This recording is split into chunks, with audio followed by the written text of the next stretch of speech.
নুরুল হাসান তাওহিদি সাহেব, খতিব বাইতুল সালাম বাইতুর রহমান জামে মসজিদ ঢাকা, জনাবকে আমি মূল্যবান নসিহত রাখার পেশ করার অনুরোধ করছি।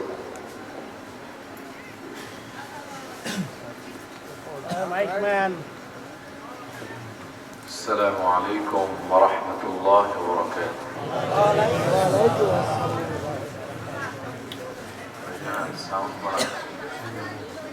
কেমন আছেন আপনারা? আলহামদুলিল্লাহ, আমি ভালো আছি। কষ্ট হচ্ছে আপনাদের? কিছু সময় থাকবেন না ভাগবেন? নিয়ত করা যায়? তাহলে আমিও কিছু বলার নিয়ত করতে পারি ইনশাআল্লাহ। আল্লাহ কবুল আর মঞ্জুর করুক বলি আমিন। যারা দাঁড়িয়ে আছেন আমি অনুরোধ করব, অনেক জায়গা আছে, আপনারা বসে পড়েন। বরকত প্যান্ডেলের ভিতরে, প্যান্ডেলের বাইরে না। একটু মেহেরবানি করে বসেন। আমরা ইনশাআল্লাহ যথাসময়ে আলোচনা সমাপ্ত করব এবং আপনারাও ইনশাআল্লাহ একটা ভালো সময় বাড়িতে পৌঁছাতে পারবেন বলে আশা রাখি ইনশাআল্লাহ।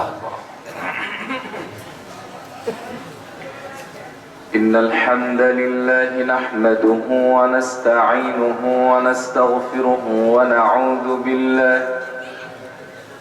ونعوذ بالله من شرور أنفسنا ومن سيئات أعمالنا.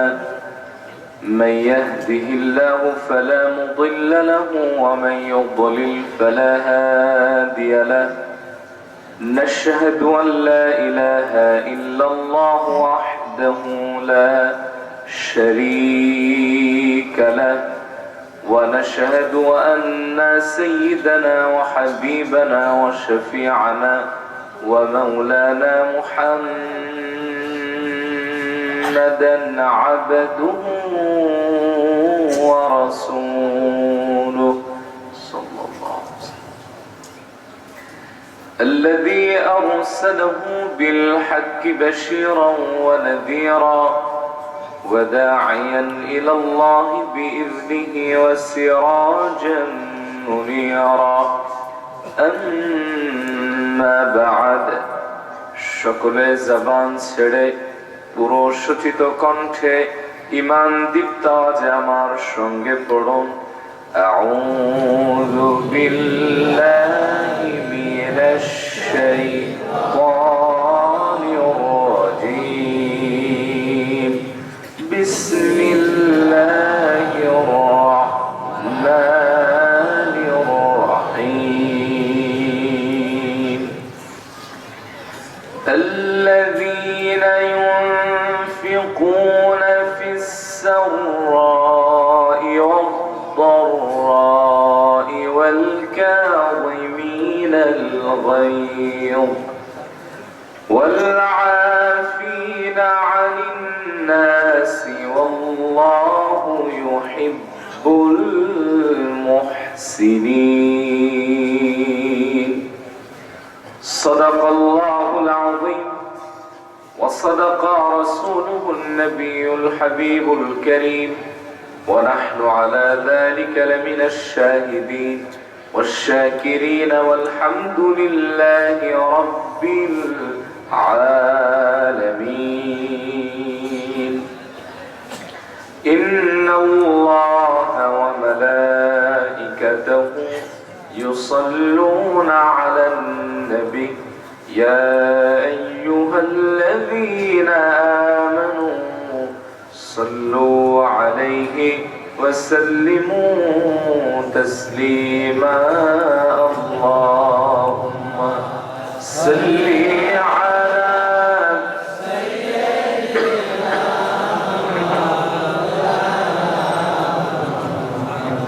وعلى آل سيدنا.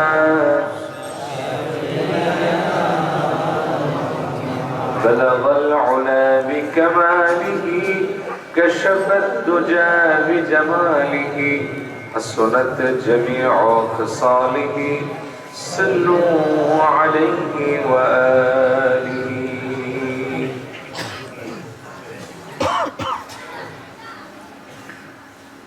শুকরগুজার হচ্ছি সে মহান মনিবের দরবারে, যে মহান মনিব আপনাকে আমাকে আজকের এই মোবারক মাহফিলে কবুল করেছেন, এজন্য খুশি না বেজার? যে মহান রব এই ইহসান করলেন, ইরহাম করলেন, তার আনলিমিটেড মার্সি দয়ার ভেতরে আপনাকে আমাকে আবদ্ধ করলেন, সে মহান মনিবের দরবারে প্রাণ খুলে উচ্ছ্বাসিত আওয়াজে ঈমান দীপ্ত কণ্ঠে আমরা কালিমাতুশ শুকর আদায় করছি, পড়ে নিচ্ছি আলহামদুলিল্লাহ। পড়ুন রব্বানা লাকাল হামদ হামদান কাসীরান তাইয়িবান মুবারাকান ফীহি ইয়া রাব্বি লাকাল হামদু কামা ইয়ানবাগী লিজালালি ওয়াজহিকা ওয়া আযীমি সুলতানিক। লক্ষ কোটি দরুদ ও সালাম নবিয়ুনা ওয়া শাফিউনা মুহাম্মদ পড়ুন সাল্লাল্লাহু আলাইহি ওয়া আলিহি ওয়াসাল্লামের প্রতি। হাজিরিন, আজকের এই মুবারক ওয়াজ রিসালার মাহফিলটি আল্লাহ তাআলা কবুল আর মঞ্জুর করুক, বলি আমিন। এখানে অনেক ওলামায়ে কেরাম আছেন এবং সভাপতির দায়িত্ব পালন করছেন আল-হাজ হযরত মাওলানা মোহাম্মদ মাজিদুর রহমান সাহেব মাদ্দাজিল্লাহুল আলী। আল্লাহ তাআলা তার নেক হায়াত এবং সম্মান দারাজ করুক, বলি আমিন। এই মাহফিল যারা আয়োজন করলেন, আল্লাহ তাআলা তাদের গুনাহগুলি মাফ করুন এবং তাদের সম্মান বাড়ায় দিন, বলি আমিন। আমার কথা বুঝতে অথবা শুনতে আপনাদের অসুবিধা হচ্ছে না তো? ক্লিয়ার বোঝা যায়? টেস্ট করি, একটা তাকবীর দেন, আল্লাহু আকবার। এই আওয়াজ থাকবে তো? আপনারা থাকবেন তো? আমি কোরআন আল কারীমের তৃতীয় সূরা সূরা আলে ইমরানের 134 নম্বর আয়াতে কারিমা তেলাওয়াত করেছি। এই আয়াতের উপরে আমি কিছু কথা আপনাদের সামনে উপস্থাপন করতে চাই।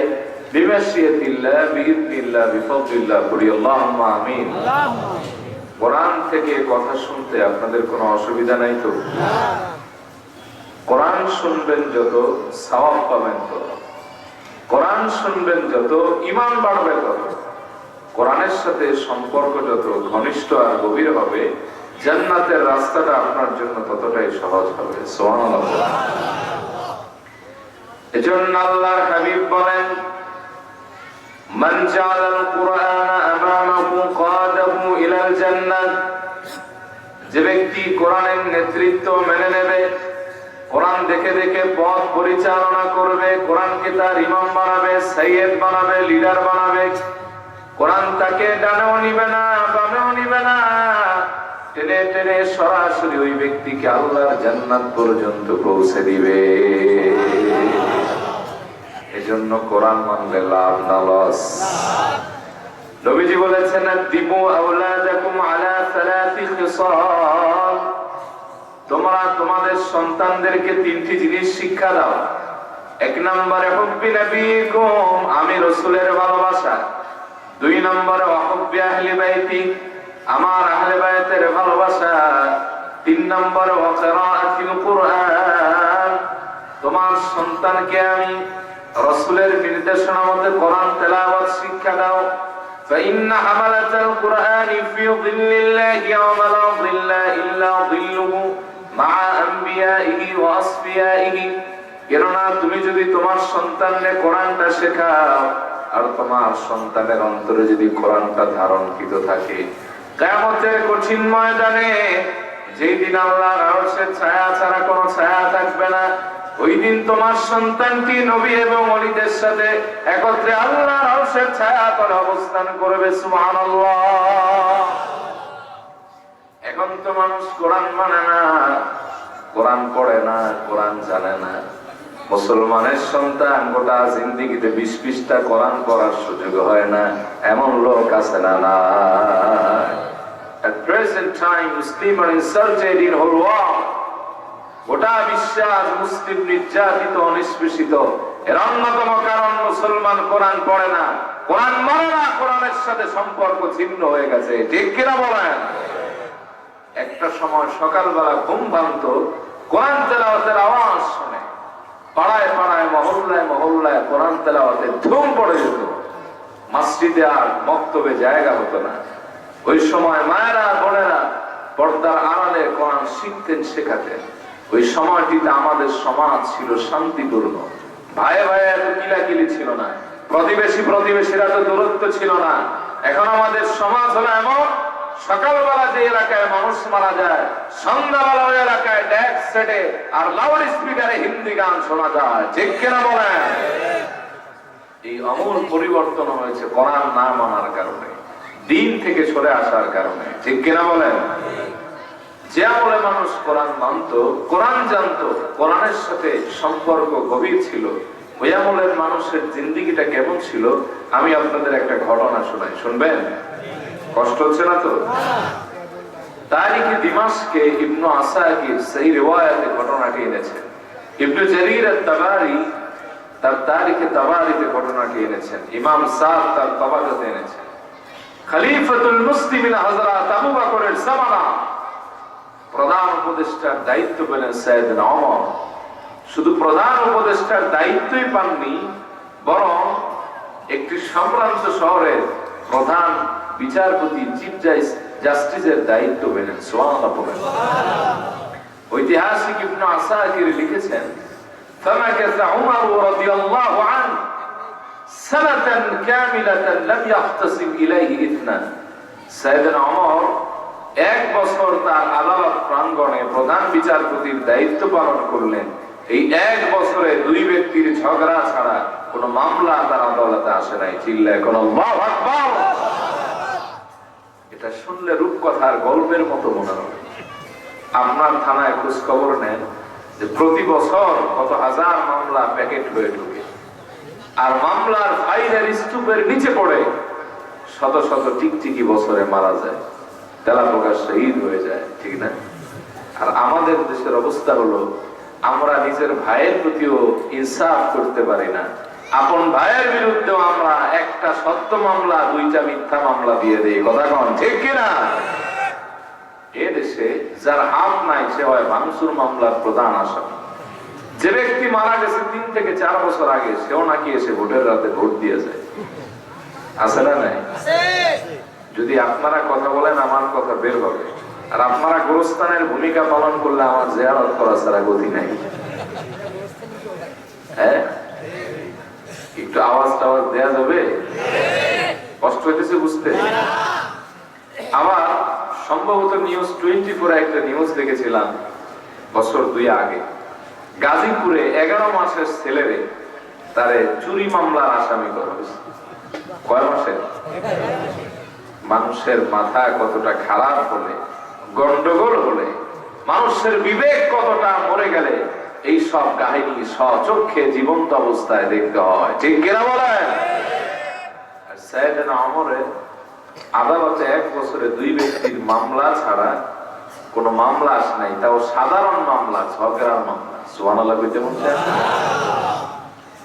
সাইয়েদনা ওমরের গেল মন খারাপ হয়ে, রেগে মেগে লাল, চলে আসলেন হযরত আবু বকরের কাছে। এসে বললেন, আমি আর এই দায়িত্ব পালন করব না, আমার এই চাকরি থেকে অব্যাহতি দেন। সাইয়েদনা আবু বকর বললেন, ওমর তোমার কি দায়িত্বের বোঝা বেড়ে গেছে নাকি?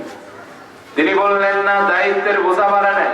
ওয়ালাকিল্লা হাজাতা বি ইনদা কওমি মুমিনিন ইয়া খলিফাতা রাসূলিল্লাহ সাল্লাল্লাহু আলাইহি ওয়াসাল্লাম। ওগো আল্লাহর রাসূলের খলিফা, আমি ঠান্ডা মাথায় ভেবে দেখলাম আমার মতো বিচারকের এই জাতির কোনো দরকারই নেই। সুবহানাল্লাহ। বলে, ওমর এটা কি বললা? বিচারক ছাড়া আবার রাষ্ট্র চলে কেন? বলে, আমার 1টা বছর দায়িত্ব দিলেন প্রধান বিচারপতি, এই গোটা বছরে 2 ব্যক্তির ঝগড়া ছাড়া কোনো মামলায় আসে নাই। সাইয়েদনা আবু বকর বললেন, ওমর তুমি কি ভেবেছো নাকি কেন এই আমল পরিবর্তন ঘটেছে?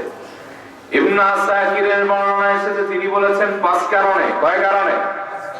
তবে ইবনে জারীর আত-তাবারি লিখেছেন 7 কারণ। তবে রিওয়ায়াতের দিক থেকে মজবুত হলে ইবনে আসাকিরের বর্ণনা, সাইয়েদনা ওমর বলেন 5টি কারণে এই পরিবর্তন।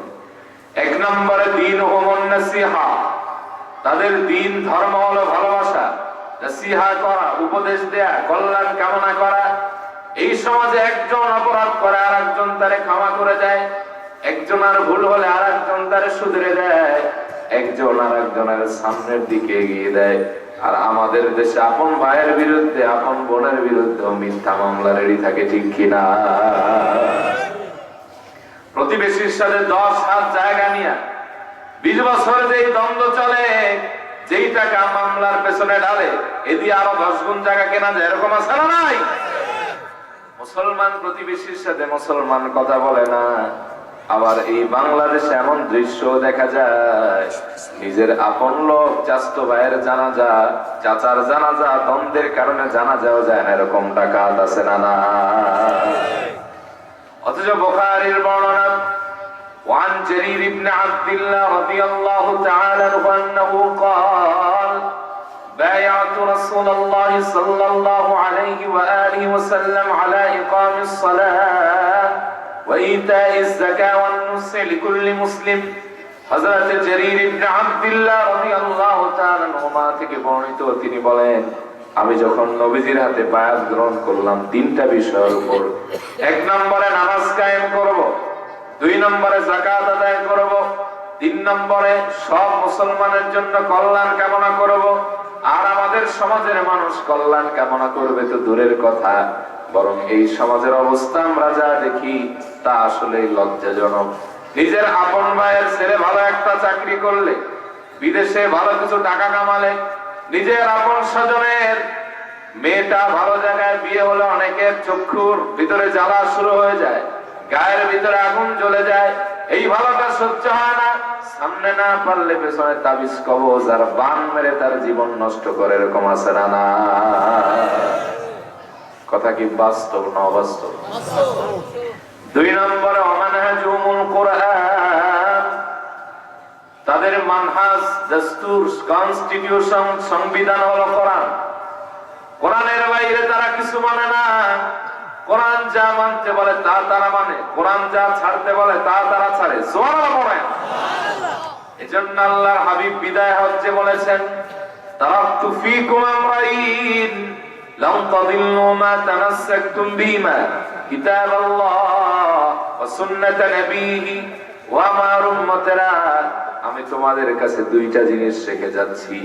এই 2টা জিনিসকে যদি তোমরা আঁকড়ে ধরতে পারো, জীবনের সাথে মিলিয়ে নিতে পারো, পশ্চিমকালেও বিপদগামী হবে না।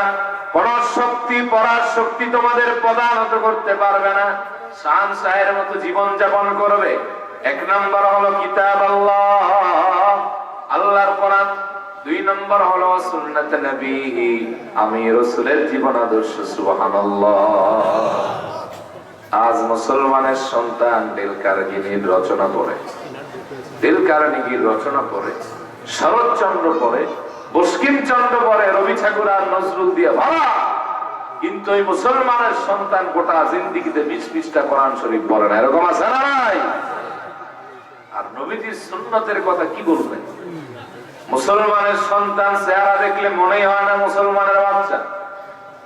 চুলের কাটিং দেখলে মনে হবে ইন্ডিয়ার কোন এক ডিজে সিঙ্গারের ভক্ত, আওয়াজ দিয়ে নাচে না না। টাকা দিয়ে কিনে সেরা প্যান্ট, কানের ভিতরে দুল, নাকের ভিতরে ফুল, লম্বা লম্বা চুল। দেখবেন রাস্তা দিয়ে যখন হাঁটে কনফিউশনে পড়ে যেতে হয় যে আসলে এটা কি পোলা না মাইয়া। কথা কন, বুঝেন না মনে হয় কথা, নাকি না কার উপর পড়তেছে? হ্যাঁ, সমাজে আছে না নাই? এই সন্তানরে যদি আপনি 5টা সূরা অর্থ সহ জিজ্ঞেস করেন, ফেল মারবে। সূরা ফাতিহার অর্থ জানে না এই বাংলাদেশের 95% মুসলমান।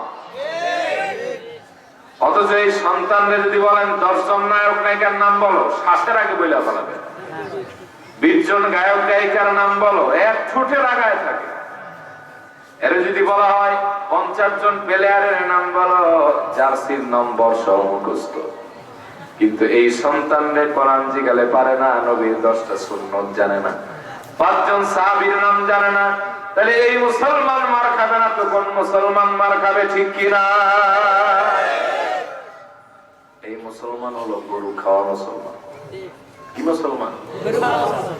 60 বছরের বৃদ্ধ গোটা জিন্দিগিটা হাওয়ায় উড়েছে, উজুটাও জানে না। নবীজির একটা সুন্নাত জিজ্ঞেস করলে পারবে না। নামাজ যে পড়ে প্রত্যেকদিন সুবহান রাব্বিয়াল আলা, ঠিক না। এই মুসলমান বিশ্বব্যাপী মার খেলে এই দায়িত্ব তো আল্লাহ এবং রসুলের নেওয়ার কথা না। কথা বলেন ঠিক না বেঠে? এই মুসলমান কোরআন পড়ে না, এই মুসলমানের কাছে কোরআনের হাফেজের দাম নাই। এদেশে একজন হাফেজ আন্তর্জাতিক ভাবে পুরস্কৃত হলে তারে কেউ লাল সংবর্ধনা দেয় না, কিন্তু বিদেশের মাটিতে ক্রিকেট আর ফুটবলে হেরে আসতে তারাও লাল গালিচা দেয়। ঠিক কিনা বলেন? এদেশে আলেম ওলামারে দেওয়া হয় 50 টাকার সেরা নোট কোরআন শরীফ শেখানো, আর যে ইংরেজি পড়ায় মাস গেলে 2000, যে অঙ্ক পড়ায় 3000, আর যে ড্যান্স শিখায় সর্বনাশ সে 5000, যে গান শিখায় সে 10,000। তাহলে যে জাতি কোরআন এবং সুন্নাহর মূল্য দেয় না এবং যারা কোরআন শেখে, দিন শেখে, তাদেরকে হীন চোখে দেখে, এই জাতি কিয়ামত পর্যন্ত হায়াত পেলেও তাদের উন্নতি হবে না। ঠিক কিনা বলেন? রাগ করতেছেন মনে হয় না? 3 নম্বরে ওয়ামালুহুম আমরু বিল মারুফ ওয়া নাহি আনিল মুনকার। এই জাতির কাজ হলো সৎ কাজে আদেশ দেয়া, অসৎ কাজে বাধা প্রদান করা। আজকে আমাদের দেশে মিঠা মিঠা ওয়াজ করলে হুজুরের হাদিয়ার প্যাকেটটা ভারী হয়ে যায়, এলাকায় হুজুর জনপ্রিয় হয়ে যায়।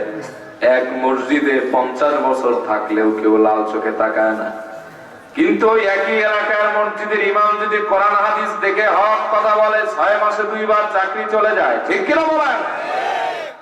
দেখবেন বহু মানুষ তারে আর সহ্য করতে পারে না, ওর এলাকা থেকে খেদাবে কেমনে, সকাল বিকাল এমনকি ঘুমের ভিতরে বদ স্বপ্ন দেখে। আছে না ভাই? তার মানে এই দেশে আমরা যা দেখি খালি চোখে সব সংখ্যায় মুসলমান হতে পারে, কিন্তু ইমানে এখনো তারা মুনাফিক হইতে পারে না। এই কথা কোন ঠিক কিনা? এখন তো সব জায়গায় আমরা জাহেল মানুষদেরকে বসাই দিচ্ছি, মসজিদে ঠেলে দিতেছি তারে দায়িত্বশীল, যে পশ্চিম কোন দিকে জিন্দিগিতে আসার খায় না, ঈদের নামাজটাও বেচারা করতে পারে না। কিছু ক্ষমতা আছে, কিছু টাকা আছে, এই কারণে বেচারা দিয়ে রাখছে মসজিদের ঊর্ধ্বতন কর্মকর্তা হিসেবে ইত্যাদি। নাম কইলাম না ভাই, আপনাদের একটু কষ্ট দেই, একটু সামনের দিকে আগায় বসেন বাবা, পিছনে নাকি লোক বসার অসুবিধা হচ্ছে, একটু কষ্ট দিই বাবা, একটু সামনে আগে আসেন। জিকির করেন লা ইলাহা ইল্লাল্লাহ, লা ইলাহা ইল্লাল্লাহ, চেপে চেপে বসেন বাবা।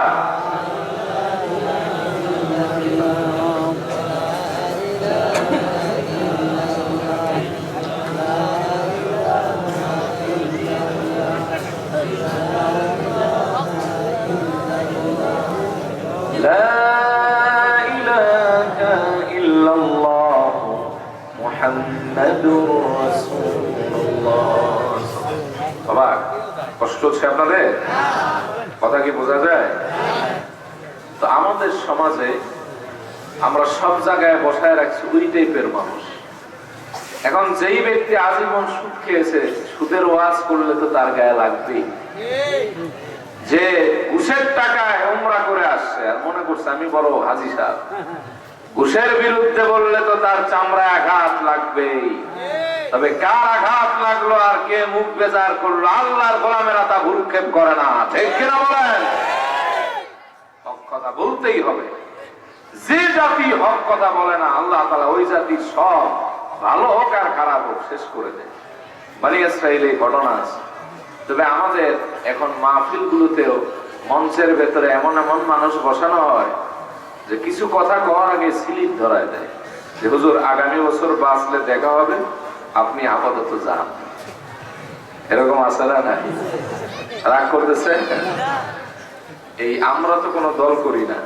গত বছর আমার মাহফিলে এক ঘটনা ঘটে গেছে, বুঝানোর জন্য বলতেছি, বুঝতেছেন তো? আমার বিষয় ছিল হালাল এবং হারামের গুরুত্ব। যখন আমি সুদ এবং ঘুষের কথা টাইটলি বলতেছি, আমার পাশে এক ভদ্রলোক বসায়, এই বেচারা দেখে খালি চোখ গোড়ায় গোড়ায় আমার দিকে তাকায়। আমি সমস্যাটা কি? তা আমি আর এর দিকে তাকাইতেছি না, অন্যদিকে তাকায় আর একটু জোরে করেছি, দেখি মনে হয় যেটা খায়া ফেলাবে এমন অবস্থা। তো আমাকে চা দিছে, চা খাওয়ার সময় কানে কানে কয়, হুজুর আপনি তো সব আজ আমার বিরুদ্ধে করতেছেন, আপনার তো এত তথ্য জানার কথা না, নিশ্চয় আমাদের ইমাম সাহেব বলছে। খালি মাহফিলটা একটু শেষ হোক, মাহফিলের পরে দেখাই দিব ও কেমনে আমার মসজিদে থাকে। অবস্থা হলো এমন, এক এলাকায় কাঁঠাল চুরি হয়েছে, তো এই যেই বেচারা কাঁঠালটা চুরি হয়ে গেছে, ওই বেচারা গিয়া বিচার দিচ্ছেন মাতুব্বরদের কাছে, বলছেন যা অমুক তারিখ বিচার করে দিব আইসো। দেখবেন যারা বিচার সালিশ করে এরা মাথার ভিতরে এমন কিছু চিকন চিকন আলাদা বুদ্ধি রাখে, নেমে বাস করেও হয় না, ঠিক না? হাজারানে মজলিস কি বিচার করব, চোর তো আমার সামনেই বসা, সবাইকে এটা কেমনে সম্ভব? কয় যেই চোরায় কাঁঠাল চুরি করছে আমি স্পষ্ট দেখিতে পাইতেছি তার মাথা চুলের ভেতরে কাঁঠালের আঠা কষ লেগে আছে, কেউ আর হাত দেয় না, চোরাই দিছে হাত। 3 দিন আগে চুরি করলাম, বৌরে দিয়ে তেল মাজাইলাম, শ্যাম্পু দিয়ে গোসল করলাম, তারপরও কেমনে আঠা যায় না রে, এটা কেমন খারাপ জাতের আঠা, আর এই সবার সামনে ধরা খাইলাম।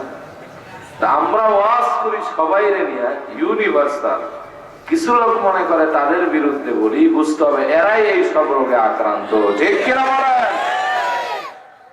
ভালো কথা শুনলে ভালো মানুষের ভালোই লাগে, কিন্তু যারা খারাপ মানুষ ওয়ালা ইয়াজিদু যালিমিনা ইল্লা খাসারা, তাদেরই এটা ক্ষতির কারণ হয়ে দাঁড়ায়, ঠিক কিনা বলেন? 4 নম্বর, কুল্লুহুম ইয়ারিফুনা হুদুদাল্লাহ, এই সমাজের মানুষগুলি আল্লাহর সীমারেখা সম্পর্কে জানে।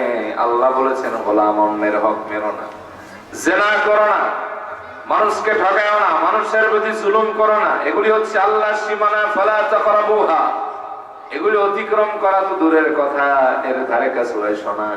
এই সমাজের লোক একজন আল্লাহর আইনকে লঙ্ঘন করে না, সুবহানাল্লাহ।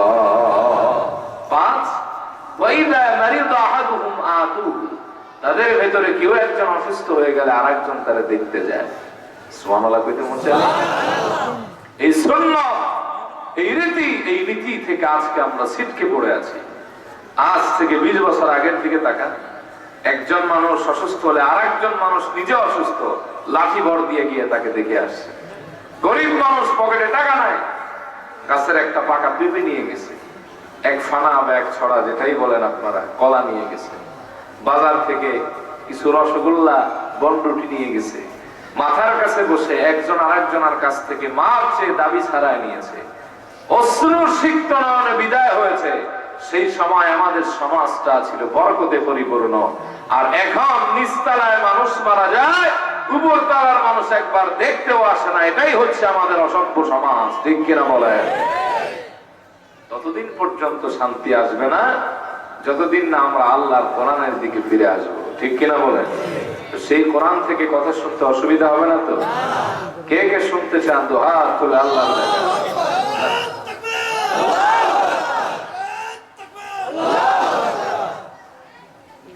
কোন সূরা থেকে যেন আমরা কথা বলবো মনে আছে আপনাদের?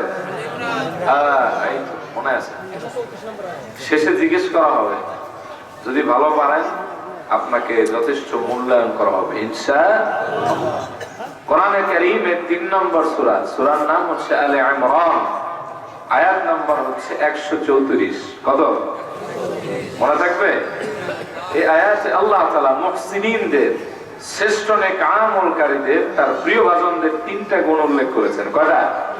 এই 3টা গুণ নিয়ে আমরা সংক্ষিপ্ত কথা শুনবো ইনশাআল্লাহ। রব্বুল আলামিন বলেন, الذين ينفقون في السراء والضراء والكاظمين الغيظ والعافين عن الناس والله يحب المحسنين। রব্বুল আলামিন বলেন, আর যারা অভাব এবং সচ্ছল দুই অবস্থায় দান করে, কার্পণ্য করে না, দানের ব্যাপারে কোনো অজুহাত দেখায় না, দানকে রীতিমতো অভ্যাস হিসাবে নিজের জীবনের সাথে মিলিয়ে নেয়। 2 নম্বরে যারা রাগ ক্রোধ সংবরণ করে, ইগো কন্ট্রোল করে, ক্রোধ দমায়, রেগে মেগে ফায়ার হয়ে যায় না। তিন নম্বরে ওয়াল আফিনা আনিন নাস, আর যারা মানুষকে ক্ষমা করে প্রতিশোধ নেয় না, এই তিন দল হলো মুহসিনিন, সর্বশ্রেষ্ঠ নেকামলকারী।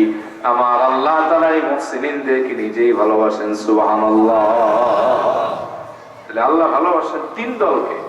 এক নম্বরে আল্লাযীনা ইউনফিকুনা ফিস সাররাই ওয়াদ দাররা, যারা অভাব এবং সচ্ছল দুই অবস্থায় দান করে, কার্পণ্য করে না, দানের ব্যাপারটা আসলে মুখটা কালা করে না, বরং উদার হস্তে মুক্ত হাতে হৃদয়টাকে বিশাল করে যারা দান করে, আল্লাহর রাস্তায় সর্বোচ্চ ডেডিকেট করে, উৎসর্গ করে, জানমালের পরোয়া করে না, রব্বুল আলামিন বলেন এদেরকে আমি আল্লাহ নিজেই ভালোবাসি। আর যারা কৃপণ তাদেরকে আল্লাহ পাক ভালোবাসেন না। আল্লাহ পাক ওই বান্দাকে ভালোবাসেন যে ব্যক্তি আল্লাহর রাস্তায় সর্বোচ্চ উৎসর্গ করতে পারে। আমাদের সমাজে দেখা যায় বহু মানুষ কোটি কোটি টাকার মালিক, কিন্তু 100 টাকাও দিনের কাজে ব্যয় হয় না। এরকম আছে না নাই? বাড়ির পাশের মসজিদে কাজ চলমান, লাখ লাখ টাকা আল্লাহ তারে দিয়েছেন, দেখবেন 10,000 টাকা দেওয়ার মতো মন মানসিকতা নাই। আবার এই সমাজে দিন আনে দিন খায়, তার সর্বোচ্চ অবদান সেই জায়গায় আছে। এরকম আছে না নাই? টাকা থাকলেই মানুষ কবুল হয়ে যায় না, টাকা থাকলে আল্লাহর রাস্তায় দান করার সুযোগ সবাই পায় না, কারণ জমিনে কবুল হয় না, কবুল হয় আসমানে, ঠিক কিনা? এই বাংলাদেশে লাখ লাখ টাকা আছে কিন্তু দিনের প্রতি দরদ নাই, এমন মানুষও আছে। আবার আমরা পেপার পত্রিকায় দেখি ভিক্ষার টাকা দিয়া এই বাংলাদেশে একতলা একটা মসজিদ নির্মাণ করে দিয়েছে। টাকা আছে, মক্কা মদিনা চোখেও দেখে না, আর রিক্সা চালায় আমার মুসল্লি, বলে একবার হজ করছি আর একবার উমরা আর একবার যাবো। সুবহানাল্লাহ। কারণ যারা আল্লাহর রাস্তায় ব্যয় করে তারা জানে মা নাফাসাত সাদাকাতুন মিন মাল, আল্লাহর রাস্তায় দান করলে সম্পদ কমে না। ইয়ামহাকুল্লাহুর রিবা ওয়া ইউরবিস সাদাকাত, আল্লাহ পাক সুদের সম্পদের দ্বারা ধ্বংস করে, এটার অস্তিত্ব বিলীন করে, আস্তে আস্তে কমায়। আর যেটা সাদাকা দান, এটারে আল্লাহ বাড়াতে বাড়াতে এটার মর্যাদা আকাশচুম্বী বাড়ায় দেয়।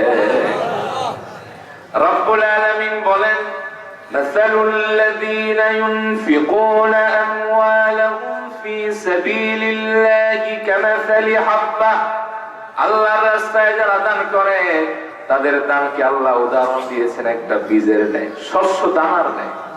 আল্লাহ তাআলা বলেন তুমি যেটা দান করলে এটা একটা শস্য দানার ন্যায়, সেখান থেকে উৎপাদিত হলো 7 শীষ বিশিষ্ট একটা গাছ, এই প্রত্যেকটা শীষের মাথায় আবার 100 করে দানা।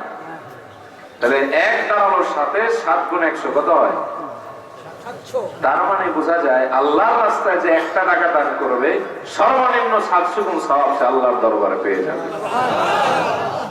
মুসনাদে আহমদের বর্ণনা, আল্লাহর হাবিব বলেন যখন তোমরা কেউ হালাল টাকা একটা খেজুর পরিমাণ সম্পদ দান করো, রব্বুল আলামিন সেটার উত্তম ভাবে গ্রহণ করেন, এরপরে সেটারে জান্নাতে লালন পালন করেন।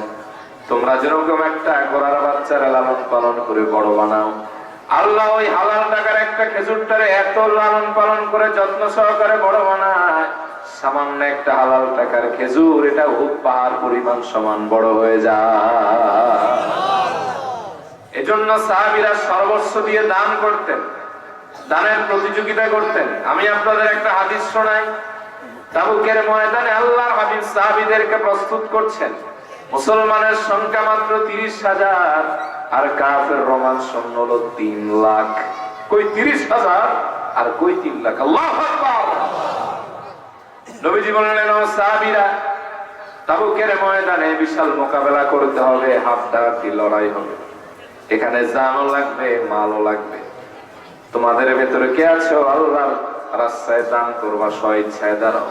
ফাকামা উসমান ইবনে আফফান রাদিয়াল্লাহু আনহু, সাইয়েদনা উসমান ইবনে আফফান দাঁড়ায় গেলেন। নবীজি বললেন উসমান কি দিবা বলো? সাইয়েদনা উসমান বললেন ইয়া রাসূলুল্লাহ ওয়া ইয়া হাবিবাল্লাহ, আমি 100 উট দিব আর 30,000 মানুষকে একদিন খাওয়াতে যা লাগে সব বন্ধ ব্যবস্থা করে দিব। নবীজি বললেন উসমান হয় না আরেকটু বাড়াও। সাইয়েদনা উসমান বললেন ইয়া রাসূলুল্লাহ 200 উট দিব আর 30,000 মানুষকে 2 দিন খাওয়াতে যা লাগে সব দিয়ে দিব। নবীজি বললেন, ও প্রিয় ওসমান, হয় না আরেকটু বাড়াও। সাইয়েদনা ওসমান হেসে ফেললেন, বললেন, ইয়া রাসূলুল্লাহ ইয়া হাবিবাল্লাহ, আমি 300 উট দিব, আর 30,000 মানুষকে 3 দিন খাওয়াতে যা লাগে আমি ওসমান আমার পক্ষ থেকে ব্যবস্থা করে দিব। নবীজি বললেন, আইনা আবু বকর ওয়া উমর, আবু বকর ওমর কোথায়? দাঁড়াও। فقام عمر بن الخطاب رضي الله عنه اولا, সাইয়েদনা ওমর দাঁড়ায় গেলেন প্রথম। সাইয়েদনা ওমরকে বলা হলো, কি দিবা? বলে, ইয়া রাসূলুল্লাহ ওয়া ইয়া হাবিবাল্লাহ, আমি একটু বাড়ি থেকে আসি, আমাকে একটু সময় দেন। নবীজি বললেন, ওমর কি এনেছে বলো? বলে, আমার সমস্ত সম্পদের একত্রিত করলাম, এরপরে 2 ভাগ করলাম। 1 ভাগ সম্পদ পরিচালনার জন্য রেখে এসেছি, আমার সংসার পরিচালনার জন্য রেখে এসেছি, আর 1 ভাগ রাসূলুল্লাহর কদমে তাবুকের জন্য বিসর্জন করে দিয়েছি। নবীজি বললেন, এই না আবু বকর, আবু বকর কোথায়? فقام আবু বকর রাদিয়াল্লাহু আনহু, সাইয়েদনা আবু বকর দাঁড়ায় গেলেন। নবীজি বললেন, তোমার কি আছে দেওয়া? বলে, আমি একটু সময় চাই। হযরতে আবু বকর কিছুক্ষণ পরে আসলেন। নবীজি বললেন, ও আবু বকর, কি এনেছো বলো? বলে, ইয়া রাসূলুল্লাহ ওয়া ইয়া হাবিবাল্লাহ, আমি আমার ঘরের ভেতরে আল্লাহ এবং তার রাসূলকে অভিভাবক জিম্মাদার বানিয়ে আমার ঘরের সব তো এনেছি, এমনকি আমার বেড়ার সাথে লেগে থাকা ভাঙ্গা সুইটা পর্যন্ত তাবুকের জন্য আমি কোরবান করে দিয়েছি। সাহাবীদের এই দান দেখে আহলুস সুফফার একজন সদস্য ছিলেন, যার নাম আবু আকিল আল আনসারী। উনি আর ঠিক থাকতে পারলেন না, ঈমানের কারণে ঘর বাড়ি সব হারিয়েছে, এমনকি লজ্জা নিবারণের যে কাপড়টুকু সেটাও আনতে পারেন নাই। রাসূলুল্লাহ একটা ছেঁড়া কম্বল তাকে দিয়েছিলেন, আবু আকিল লজ্জা নিবারণ করো। সাইয়েদনা আবু আকিল দেখতেছেন সাহাবায়ে কেরাম এত দান করতেছে, আমার কাছে তো কিছুই নাই। বুখারীর বর্ণনা, আহলুস সুফফার সদস্যরা 1 বেলা খেতেন, তো আর 1 বেলা কখন খাবেন তার কোনো গ্যারান্টি ছিল না। বাকলা গাছ, এই যে কাঁটাযুক্ত গাছ, সেই গাছের ছাল পর্যন্ত সাহাবীরা খেয়েছেন। আল্লাহু আকবার। ঈমানের কারণে সব হারিয়ে, সর্বোচ্চ হারিয়ে একেবারে বিলীন। সাহাবীরা হাতেও কিছু নাই, খাবারেরও কিছু নাই, কিন্তু মন তো মানে না। সন্ধ্যার পরে আবু আকিল আল আনসারী মদিনার এক বাগানে গেলেন। এক ইহুদিকে গিয়ে বললেন, হাল্লাকা আজিরিন, do you have any worker? তোমার কি কোনো কামলা আছে নাকি ভাই? আমাকে আজ যদি মন চায় রাখতে পারো, আমি কাজ করে দিব। ইহুদি বলল, ভাই তুমি কাজ করো, সকালবেলা প্রাপ্যটা দিয়ে দিব। সাইয়েদনা আবু আকিল আল আনসারী সারা রাত নির্ঘুম ভাবে কাজ করলেন, প্রচন্ড ক্লান্ত হয়ে গেলেন। সকালবেলা ইহুদিরে বললেন, আমার প্রাপ্যটা দিয়ে দাও। ইহুদি বলল, তোমার সঙ্গে তো আমার কোনো অর্থ দেওয়ার কথা হয় নাই। সাইয়েদনা আবু আকিল বললেন, ভাই বিশ্বাসঘাতকতা করো না, তোমার সাথে আমার কথা ছিল নগদ কিছু অর্থ দিবা, এটা আমি নবীজির কাছে দিব। ইহুদি তার সাথে গাদ্দারি করলো। ইহুদিরা হলো জেনেটিক গাদ্দার, ঠিক কিনা বলেন? আমরা কয়েক মাস যাবত দেখলাম ফিলিস্তিনে যে নির্যাতন করলো এই বর্বর ইহুদিরা, বিশ্বে যারা মানবতার দরদ দেখায় হারামজাদা মুসলমানদের পক্ষে দাঁড়ায় নাই, ঠিক কিনা বলেন? তাহলে বোঝা যায় ইমানদারের পক্ষে ইমানদার ছাড়া কেউ দাঁড়াবে না। এজন্য সব কাফেররা হলো মিল্লাতুন ওয়াহিদা, এক দেহের ন্যায়। এরা কখনো মুসলমানের ভালো চায় না। যারা কাফেরদের সাথে মুসলমানদেরকে বাদ দিয়ে বন্ধুত্ব করে, ঠিক কিনা বলেন? এদের সাথে আমাদের কোন সম্পর্ক। সাইয়েদনা আবু আকিল চাইলেন তারা প্রাপ্য তো দেওয়া হলো না, বরং তার সাথে ছলনা করা হলো। এক পর্যায়ে সাহাবীরে বেদম মার দিয়ে রক্তাক্ত বানায় দিয়েছে। সাহাবী জমিনে লুটিয়ে পড়লেন। এমন সময় ভর্ৎসনা স্বরূপ কিছু শুকনা খেজুর সাহাবীর দিকে ওই কাফের ইহুদি ছিটকে মারলো, যা বাটা ভাগ। আল্লাহর রাসূলের সাহাবী আবু আকিল আল আনসারী ওই খেজুরগুলি জমিন থেকে কুড়িয়ে হাতের তালুতে নিয়ে একবার আকাশের দিকে তাকায়, আর একবার খেজুরের দিকে তাকায়, চোখের পানি ছেড়ে দিয়ে অজরনে অনেক কাঁদতে লাগলো। কি ভাবলাম, আমার কি হলো, আমার তো প্রচন্ড পেটে ক্ষুধা, নিজে খাবো না, নবীজিরে দিব। অর্ধেক খেজুর জায়গায় খেয়ে ফেললেন, বাকি খেজুর কয়টা নিয়ে মসজিদে নববীর দরওয়াজায় বসে কাঁদতেছেন। আল্লাহর হাবিব তার দৃষ্টি গোচর হলো, ওই সাহাবী আবু ওয়াকিল আল আনসারীকে বললেন, ও সাহাবী কান্দো কেন? বলে, ইয়া রাসূলুল্লাহ ওয়া ইয়া হাবিবাল্লাহ, তাবুকের ময়দানে কত সাহাবী কত কিছু দিল, আমি কি দিব?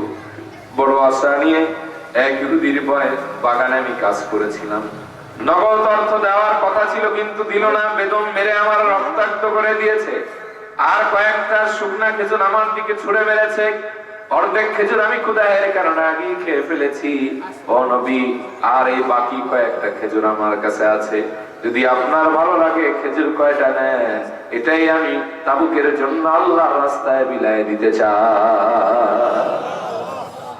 নবীজি বললেন, আবু ওয়াকিল কেঁদো না, দাও তোমার খেজুরগুলি আমার হাত মোবারকে দাও।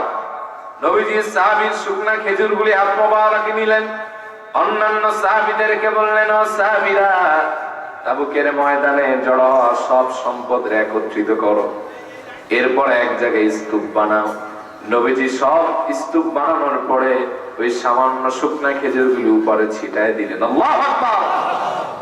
এবার নবীজি বললেন, ও সাহাবীরা শোনো শোনো, তাবুকের ময়দানে আমার আবু বকর ফার্স্ট হয় নাই, ওমর এত সম্পদ দেওয়ার পরেও ফার্স্ট হয় নাই, আমার ওসমান হয় নাই, আলীও না, কোন সাহাবী না। যেই ব্যক্তি তাবুকের ময়দানে দান করে আল্লাহর আরশটারে খুশি করে দিয়েছে, আল্লাহর রহমতের ভেতরে নিজের শামিল করতে পেরেছে, যিনি সর্বোচ্চ মাকামে পৌঁছে গেছে, তিনি আর কেউ না, আমার এই সাহাবী আবু ওয়াকিল আল আনসারী শুকনা খেজুর দিয়ে সর্বোচ্চ মর্যাদা পেয়ে গেছে। সুবহানাল্লাহ। কারণ সাহাবীর কিছুই ছিল না, সাহাবী মার খেয়েছেন, রাত ভর কাজ করেছেন, সামান্য কয়টা খেজুর পেয়েছেন, অর্ধেক খেয়েছেন, ক্ষুধা নিবারণ করেছেন, শেষ সম্বল খেজুরটুকু দিয়ে দিয়েছেন।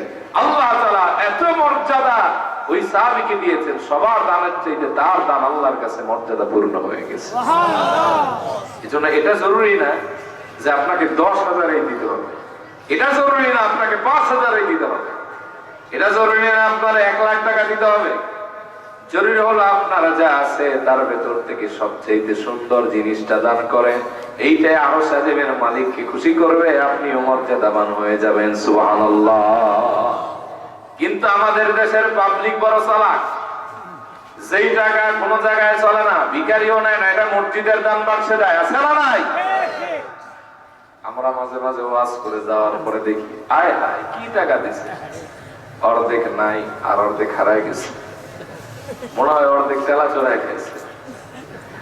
কষ্টি এমন ভাবে মারছে যে 1000 টাকার নোট গুলিস্তানে 300 টাকায় কেউ কিনবে না।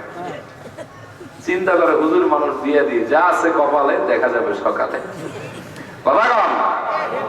একবার এক জায়গায় আমি ঈদের জামাত পড়ালাম, এক লোকে আইসা রুমাল টুমাল কইরা আমার কপালে চুমা, হাতে চুমা দিয়া স্যাপ লাগাই দিছে, এতগুলি টাকা পকেটে দিয়ে দিছে। আমি কি আয় হায়, ঈদের হাত দিয়ার চেয়ে দের হাত দিয়া ভারী।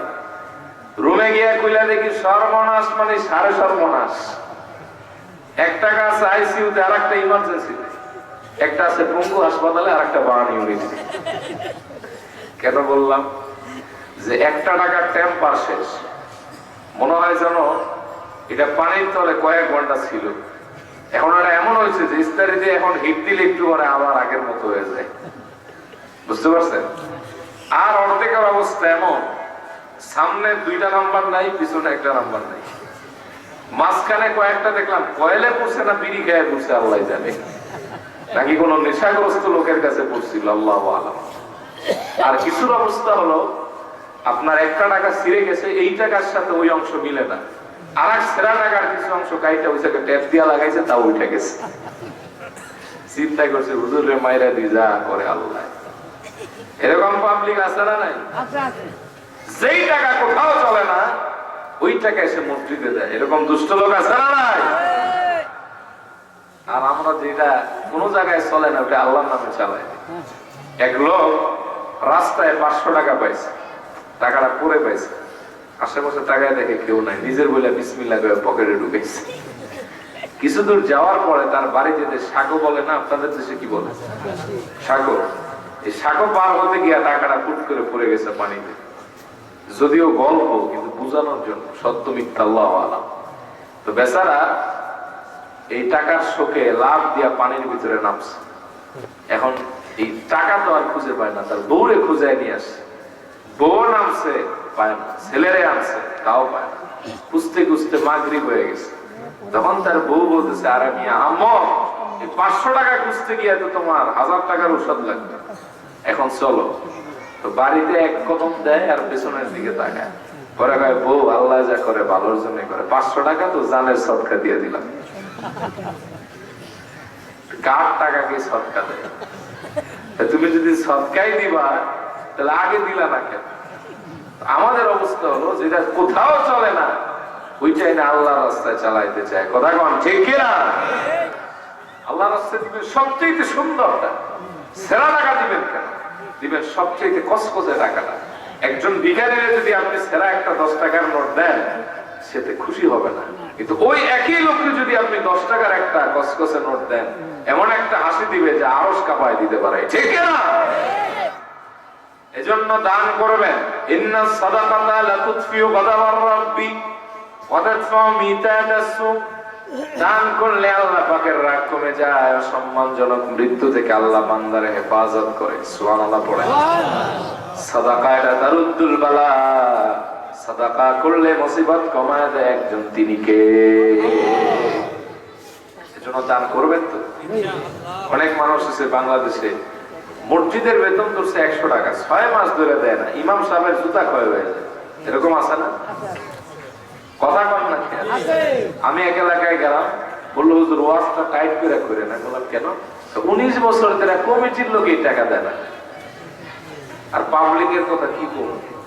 আমি বললাম এই দেশ একবার স্বাধীন হয়েছে, কিয়ামতের আগে স্বাধীন হওয়ার সেরকম কোন সম্ভাবনা নাই। তোমার টাকা কিয়ামতের দিন সকাল হওয়ার আগে আর পাওয়ার কোন সম্ভাবনা নেই। এরকম পাবলিক আছে না নাই? তো দান করবেন, নিয়ম করে দান করবেন। আমরা অনেকে কষ্ট হইতেছে মনে হয় আপনাদের, না? এই পেছনের ভাইরা কথা বোঝা যায়? আপনারা না, ওই ভাইরা একটা তাকবীর দেন, একটা তাকবীর দেন, নারে তাকবীর। আসলে ওই দিক থেকে আওয়াজ আস্তে আস্তে টেম্পার লো হয়ে যায়। শুনেন, কথা শুনতেছেন বাবা? আপনি নিয়ত করে দান করবেন, বরকত পাবেন। আমরা করি কি, মনে করেন টাকা দান করে দিলাম, কোনো নিয়ত নাই, এটা সওয়াব পাবেন কিন্তু ইনস্ট্যান্ট ফলাফল পাবেন। ইনস্ট্যান্ট ফল পাওয়ার পেতে হলে, ধরেন আমি অসুস্থ, আমি এই টাকাটা দান করলাম, আল্লাহ আমি সুস্থতা লাভের আশায় তোমার রাস্তায় এই টাকাটা নিয়ত করে দান করলাম, তুমি আমার সুস্থ করে দাও। টাকাটা যদি হালাল হয়, নিয়তটা যদি সঠিক হয়, আল্লাহ তাআলা আপনাকে দ্রুত বরকত দিয়ে দিবে। সুবহানাল্লাহ পড়েন। 2 নম্বরে রব্বুল আলামিন যাদের ভালোবাসেন, ওয়াল কাযিমিনাল গায়য, যারা রাগ ক্রোধ সংবরণ করে, রাগ নিয়ন্ত্রণ করে, রাগের সময় নিজের দমন করে, ইগো কন্ট্রোল করে, অ্যাটিটিউড দেখায় না, রেগে মেগে লাল হয়ে যায় না, এদেরকে আমার আল্লাহ নিজেই ভালোবাসেন। সুবহানাল্লাহ। কিন্তু আমাদের দেশের মানুষের রাগ কম না বেশি? রাগ হওয়ার আগে আলীর বিড়ি তুইও তালাক, তোর মায়ও তালাক। রাগ করলেন? বাস্তব আমার একজনে ফোন দিয়ে, হুজুর পালানি, সিলেটে বাড়ি। আমি বললাম জিও ভাই সাহেব পালা, আপনি পালানি? হয় না, আমি পালা থাকলে কি আর আপনার এসে নকরি নিয়ে তো রাতে? আমি তো হিতা হয়েছে হ, আমি রাগের মাথায় আমার বউরে বসে, আলীর বিটি তুইও চালাক, তোর মায়ও চালাক। ইন্না লিল্লাহ, এটা তুমি কি কইলা? তোমার বউরে রায় তালাক দিছো দিছো, তোমার শাশুড়িরে দিলা কেন? হুজুর আপনি বুঝছেন না আমি কোন কারণে তালাক দিছি, এই তালাকের মর্ম ভিন্ন। বললাম কেমনে? বউরে তালাক দিছি, ওর সাথে আর সংসার করবো না। তার মারে তালাক দিলা কেন? তাহলে কি তুমি বিয়া করছো? ইন্না লিল্লাহ, এটা কি রাখা না? তাহলে কইলা কেন? না, এটা আমি অন্য অর্থ বুঝাইছি। কি অর্থ? তারে আমি আম্মা আম্মা হইয়া ডাকতাম মধুর সুরে, তাদের ভাষা। বিদেশ থাকি আমি, লন্ডন থাকি, ইউরো পাঠাইতাম, ডলার পাঠাইতাম, পাউন্ড পাঠাইতাম। তারপর বড় বড় স্ক্রিন টাচ ওলা মোবাইল দিছি, ল্যাপটপ দিছি, তারে উমরা করাইছি, তার লাগি আমি বড় বড় হানি দানির বিষয় আনছি। তখন তার মাইয়ারে যখন আমি তালাক দিছি, তাহলে তারে আর আমি আম্মা হইতাম পারবো না, এটা লাগে বলছি তুইও তালাক, তোর মায়ও তালাক। আমার একবার বউটা ফিরাই দেন, আমি আমার বাপেও পারবো না, 3 তালাক দিছস না? কইতা খিতা মাতলা রে বাবু, জোর দরকার আপনারা কিছু ডলার দিব না, বউটা রিটার্ন করে দাও।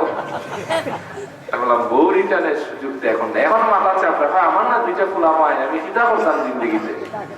এই যে তুমি রাগের কারণে বউ তালাক দিয়ে এখন মাথায় হাত দাও, রাগটা কন্ট্রোল করলে আর মাথায় হাত দেওয়া লাগতো না, ঠিক কিনা? এই জন্য বাংলা একটি প্রবাদ আছে, রেগে গেলেন তো হেরে গেলেন। রাগ চিরচেনা সম্পর্ক ছিন্ন করে, বন্ধুত্ব নষ্ট করে, মিত্ররে দুশ্মন বানায়। যে ব্যক্তির আগেই সে কখনো সফল হতে পারে না। আর যে রাগ দমন করে তারে আল্লাহ ভালোবাসে, মানুষও ভালোবাসে, ওই ব্যক্তি দ্রুত সফল হয়ে যায়। এজন্য যতবার রাগান্বিত হবেন ততবার কিছু না কিছু হারাবেন, বিশ্বাস হয়? যতবার রাগ করবেন ততবার জীবন থেকে কিছু না কিছু হারাবে। রাগী মানুষের জীবনটাই লস প্রজেক্ট। কারণ এর ওর স্ত্রী আন্তরিক ভালোবাসে না, ওর সন্তানরা পরিপূর্ণ সম্মান দেয় না, ওর আশেপাশের মানুষ তার চোখে দেখতে পারে না। আর যে ব্যক্তি রাগ দমন করে সেই ব্যক্তি মানুষের আন্তরিক ভালোবাসা পায়। সুবহানাল্লাহ। আজ আপনি রাগ নিয়ন্ত্রণ করেন, রাগ কমান, কালকে থেকে আপনি নতুন একটা পৃথিবীর সাথে পরিচিত হয়ে যাবেন। বিশ্বাস হয়? রেগে গেলে যে মানুষ হারায়, এটা বিশ্বাস হয়? মনে করেন আশরাফ, ও আমার খুব কাছের বন্ধু, আমার ক্লাসমেট, ওর সাথে আমার 2014 থেকে সম্পর্ক। মনে করেন ওর সাথে ও আমার বন্ধু থেকে উদাহরণ দিতেছি, তো বেড়ার জীবনে একটা দুঃখ আছে, বেড়া আমি বিয়ে করতে পারে না। আগামী মাহফিলে যে বক্তাই আসুক তোমার জন্য যেন দোয়া করতে পারে যে তুমি বিয়ে করছো, গুড নিউজ আছে। সবাই কোন আমিন। আর আপনারা এলাকার মানুষ দায়িত্ব নিয়ে বেড়ারে বিয়ে করাই দিবেন। এটা নির্লজ্জন মোতাবারেসা। কি রাগ করলা? আমরা বিয়ে করছি, আমার পোলা মানে আমাকে আব্বা আব্বা করে। তুমি বিয়ে করলে তো তোমার একটা ছেলে সন্তান বা মেয়ে সন্তান হতো, কি বলেন? দায়িত্ব আর আপনাদের কাছে দিয়ে গেলাম ইনশাআল্লাহ।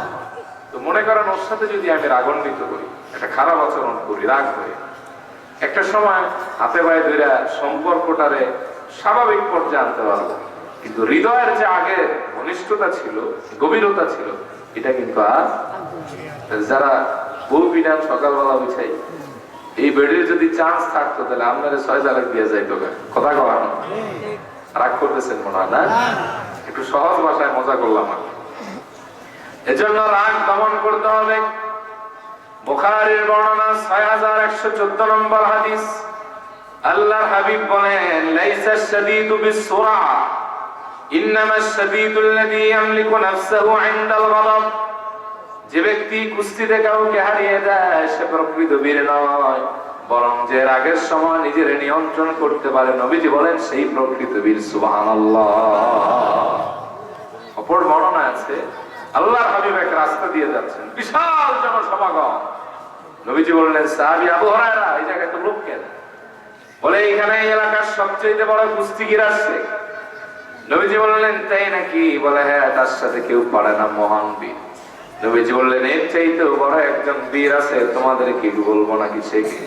সাহাবীরা বললেন, বালা, অবশ্যই বলেন। নবীজি বললেন, সে হলো সেই ব্যক্তি যে রাগের সময় নিজের নিয়ন্ত্রণ করতে পারে। সুবহানাল্লাহ। আপনি যদি সফল হতে চান রাগ দমন করতে হবে, এটা ছাড়া সফল হওয়া যায় না।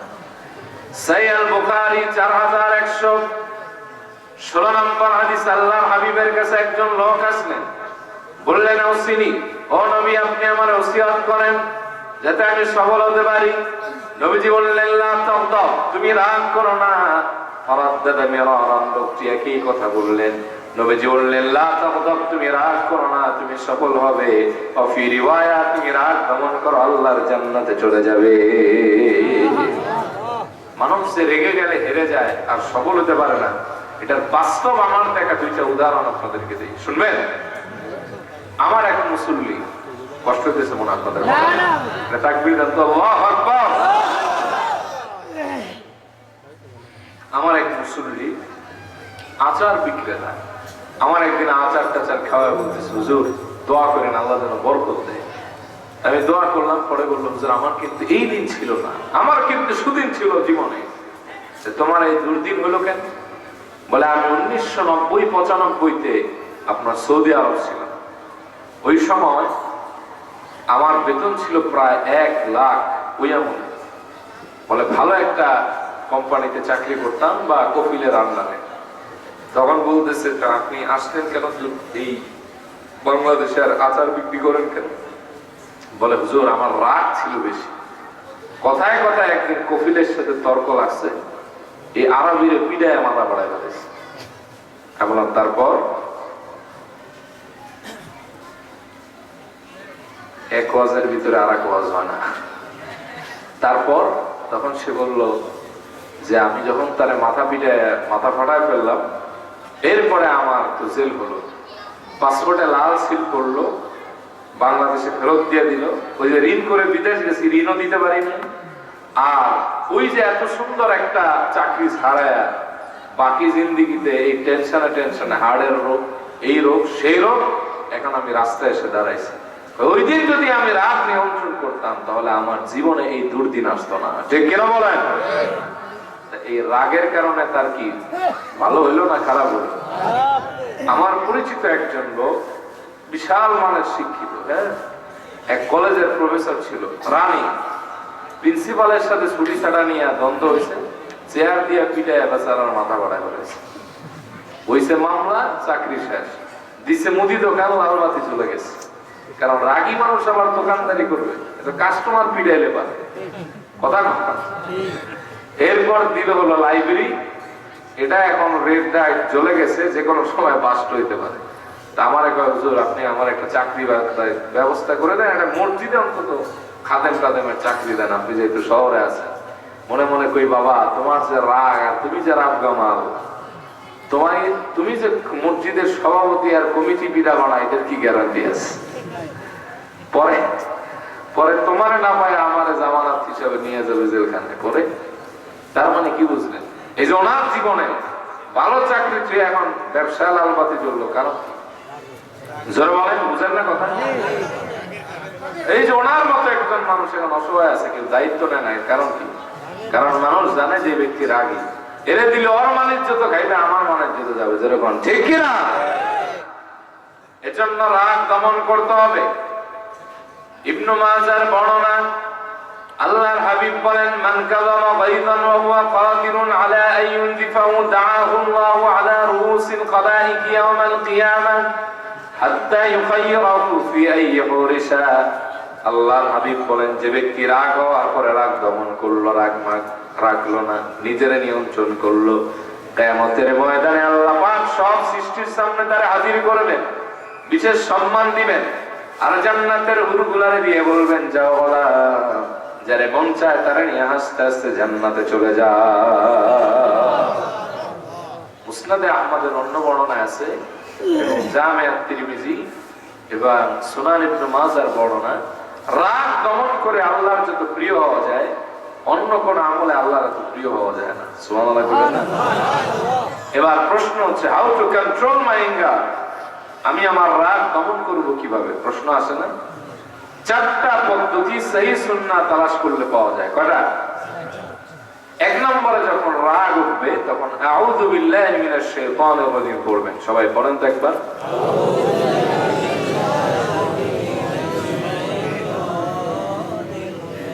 মাশাআল্লাহ। কেন পড়বেন? প্রশ্ন আসে না? সহিহ আল বুখারী 3282 নম্বর হাদিস, وعن سليمان بن سرد قال كنت جالسا مع النبي صلى الله عليه وسلم ورجلان يستبان। হযরত সুলাইমান ইবনে সুরাদ বলেন, একবার আমি নবীজির সঙ্গে একত্রে বসা, হঠাৎ করে দেখলাম দুই ব্যক্তি ঝগড়া লাগাইছে।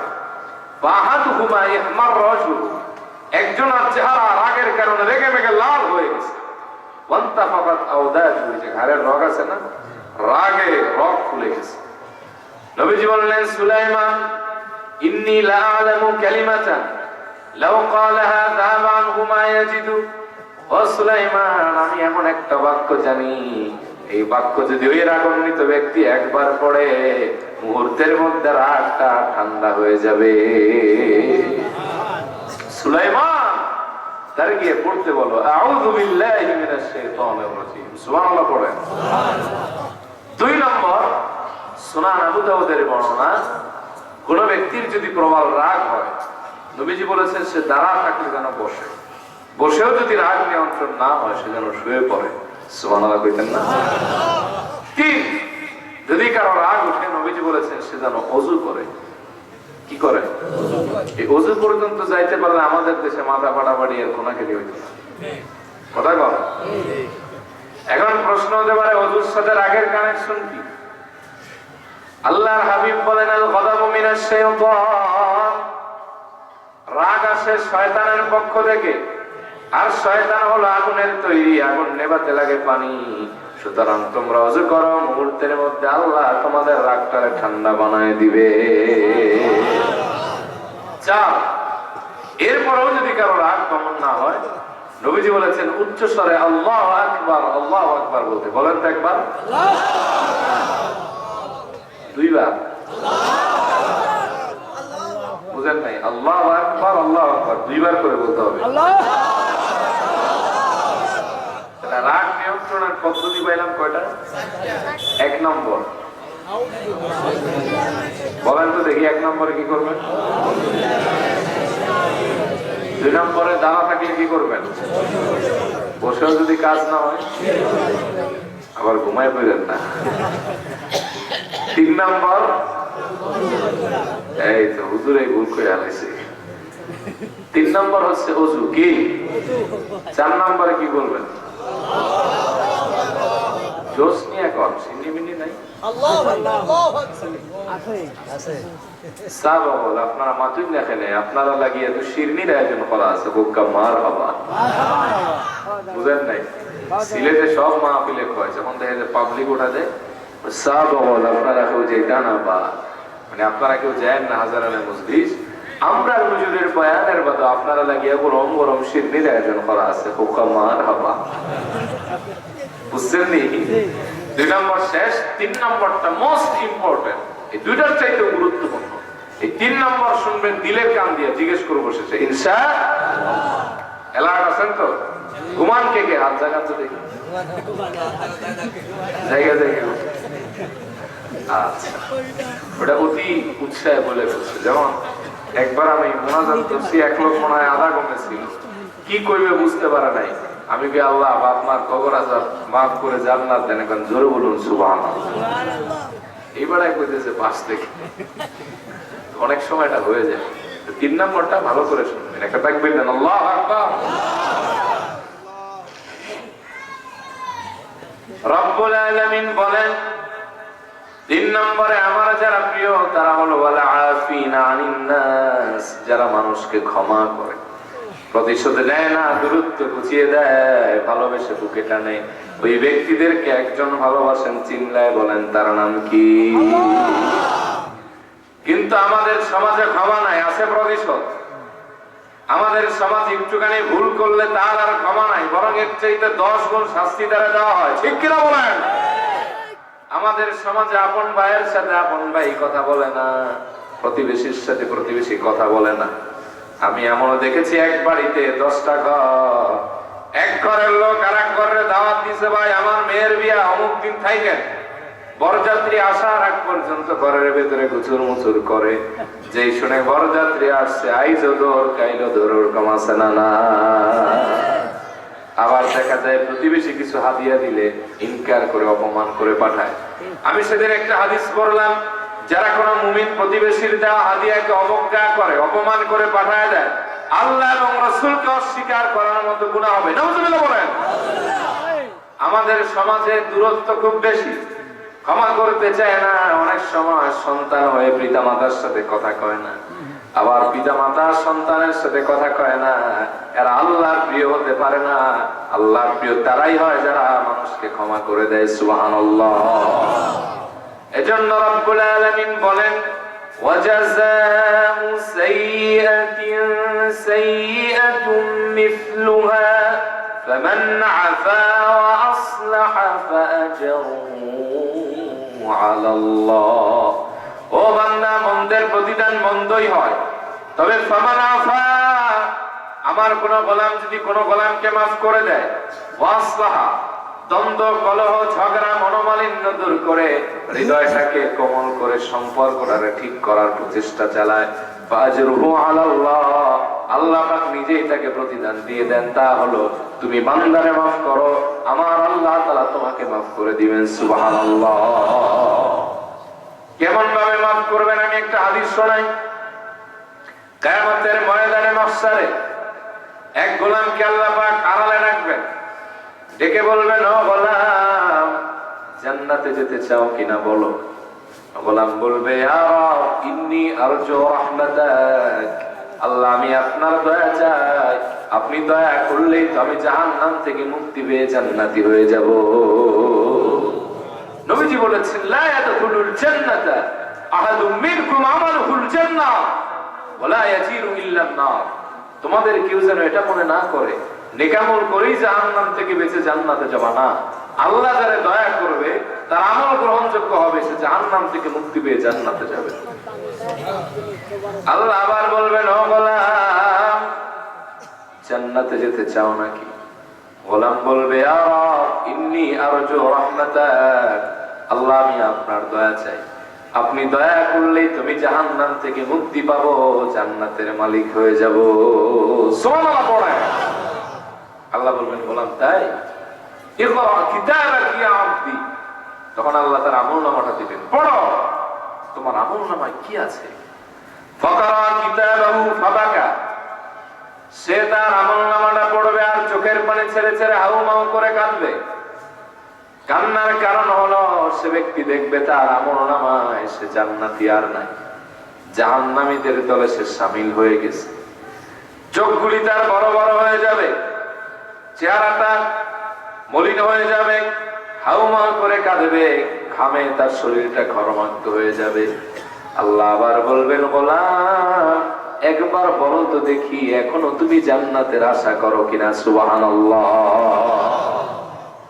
গোলাম কাঁদবে আর বলবে, ইয়া রব, ইন্নী আরজু রাহমাতাক, আল্লাহ আমি আপনার দয়া চাই, আপনি দয়া করলেই তো আমি জান্নাতে যেতে পারি। আল্লাহ বলবেন, লা তাখাফ ওয়া লা তাহজান ইয়া আবদি, ও আমার গোলাম তুমি ভয় পেও না, দুশ্চিন্তার কোনো কারণ নাই। তোমার আমলনামা বলে তুমি জাহান্নামী, কিন্তু গোলাম তোমার এমন একটা আমল আমি আল্লাহর কাছে জমা, যা আকাশ এবং জমিনে আমি আল্লাহ ছাড়া দ্বিতীয় কেউ জানে না। গোলাম দুনিয়ায় বসে তুমি আমার এক বান্দারে আমি আল্লাহর জন্য মাফ করে দিয়েছিলে, আজকে তুমি জাহান্নামী হওয়ার পরেও আমি আল্লাহ তোমারে মাফ করে দিলাম। ইয়া আবদি উনজুর ইলাল জান্নাহ, ও গোলাম তুমি জান্নাতের দিকে তাকাও। উদখুলুল জান্নাতা বিরহমাতি বিআইয়ি বাবিন তাশা, আমি তোমার জন্য জান্নাতের সব দরজা খুলে দিলাম, যেই দরজা ভালো লাগে আস্তে আস্তে সেই দরজা দিয়ে আমার জান্নাতে চলে যা। ক্ষমা করলে লাভ না লস? কিলাকিলি করবেন না ক্ষমা করবেন? জোরে বলেন। কিন্তু আমাদের দেশের মানুষ মানুষকে ক্ষমা করতে চায় না, মানুষের সাথে দ্বন্দ্ব লাগায় রাখে। দাদার আমলের দ্বন্দ্ব নাতি আইসাও শেষ হয় না, এরকম আছে নাই? পারিবারিক দ্বন্দ্ব থাকে, সামাজিক দ্বন্দ্ব থাকে, রাষ্ট্রীয় দ্বন্দ্ব, রাজনৈতিক দ্বন্দ্ব। এই দ্বন্দ্বগুলি কমায় দেন, মানুষকে বুকে টানেন, এটাই আপনার নাজাতের ওসিলা হয়ে যাবে। রব্বুল আলামিন বলেন তার হাবিবকে, খুযিল আফওয়া ওয়া'মুর বিল উরফি ওয়া'আরিদ আনিল জাহিলিন। ও হাবিব, আপনি ক্ষমাশীলতার নীতি অবলম্বন করেন, আপনি মানুষকে কল্যাণের দিকে দাওয়াত দেন। ওয়া'আরিদ আনিল জাহিলিন, আর জাহেলদের সঙ্গ ত্যাগ করেন। সুবহানাল্লাহ পড়েন। তার হাবিবকে আল্লাহ ক্ষমা শিখিয়েছেন। এজন্য রব্বুল আলামিন অন্যত্র বলেন, فبما رحمة من الله لنت له ولو كنت فظا غليظ القلب لانفضوا من حولك। ও হাবিব, আপনার প্রতি আমি আল্লাহর দয়া হলো, মায়া হলো, অনুগ্রহ হলো, আমি আপনাকে সফট হার্টেড বানিয়েছি, কোমল হৃদয়ের বানিয়েছি। আপনি যদি রুরু হতেন, কঠোর মেজাজের হতেন, কড়া স্বভাবের হতেন, লানফাদ্দু মিন হাওলিক, আপনার আশেপাশে কেউ ভিড়তো না। আপনার দিলে এত দয়া, এত ক্ষমা, ও নবী এত মায়া, যেই আপনার কাছে আসে সেই আপনার মুগ্ধতায় পড়ে মুসলমান হয়ে যায়। এই জন্য ক্ষমা করলে দাম বাড়ে না কমে। অপর হাদিসে আছে আল্লাহ তাআলা তার বান্দার মর্যাদা দুই কারণে বানানোর মধ্যে একটা হলো ক্ষমা। ক্ষমা করলে দাম বাড়ায় দেন কে? আমি একটা হাদিস আপনাদেরকে শোনাতে চাই, শুনবেন? মনোযোগ আছে বাবা? মুসনাদ আহমদের 12,720 নম্বর হাদিস। কত নম্বর হাদিস? আওয়াজ দিন যেন ভাই সাহেব। কয় নম্বর হাদিস? পিছনের ভাইরা কথা কথা একজন কইলে হবে, বাকিরা কি ঘুমায়? وعن أنس بن مالك رضي الله عنه أنه قال كنا جلوسا مع النبي صلى الله عليه وآله وسلم فقال يطلع عليكم الآن رجل من أهل الجنة। হযরত আনাস ইবনে মালিক বলেন, একবার আমি নবীজির সঙ্গে একত্রিত হয়ে একই মজলিসে বসা ছিলাম। হঠাৎ করে নবীজি বললেন, ও আমার সাহাবীরা, এখন একজন লোক আগমন করবে। এই মজলিসে আগন্তুক ব্যক্তিটা সাধারণ কোন ব্যক্তি না, আল্লাহর বিশেষ দয়া এসে জান্নাতি। সুবহানাল্লাহ। তোমরা যদি কোনো জান্নাতি লোক দেখতে চাও, এই লোকটাকে দেখো। ফাতালা রাজুলুম মিনাল আনসার। হযরত আনাস বলেন, আমরা দেখতে পেলাম একজন আনসারী সাহাবী আগমন করলেন। ফেমাস কেউ না, এর কেউ গুনাহ ধরে না, মামুলি আদমি। তামতিফু লিহিয়াতুহু মিন উদুইহি قد تعلق عليه في يده الشمع।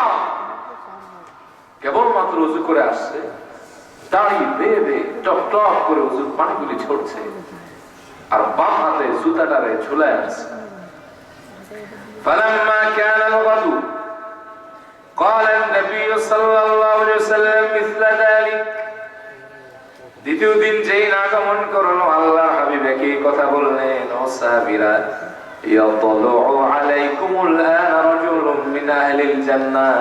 এখন যেই ব্যক্তি আগমন করবে ওই ব্যক্তিটা একজন জান্নাতি।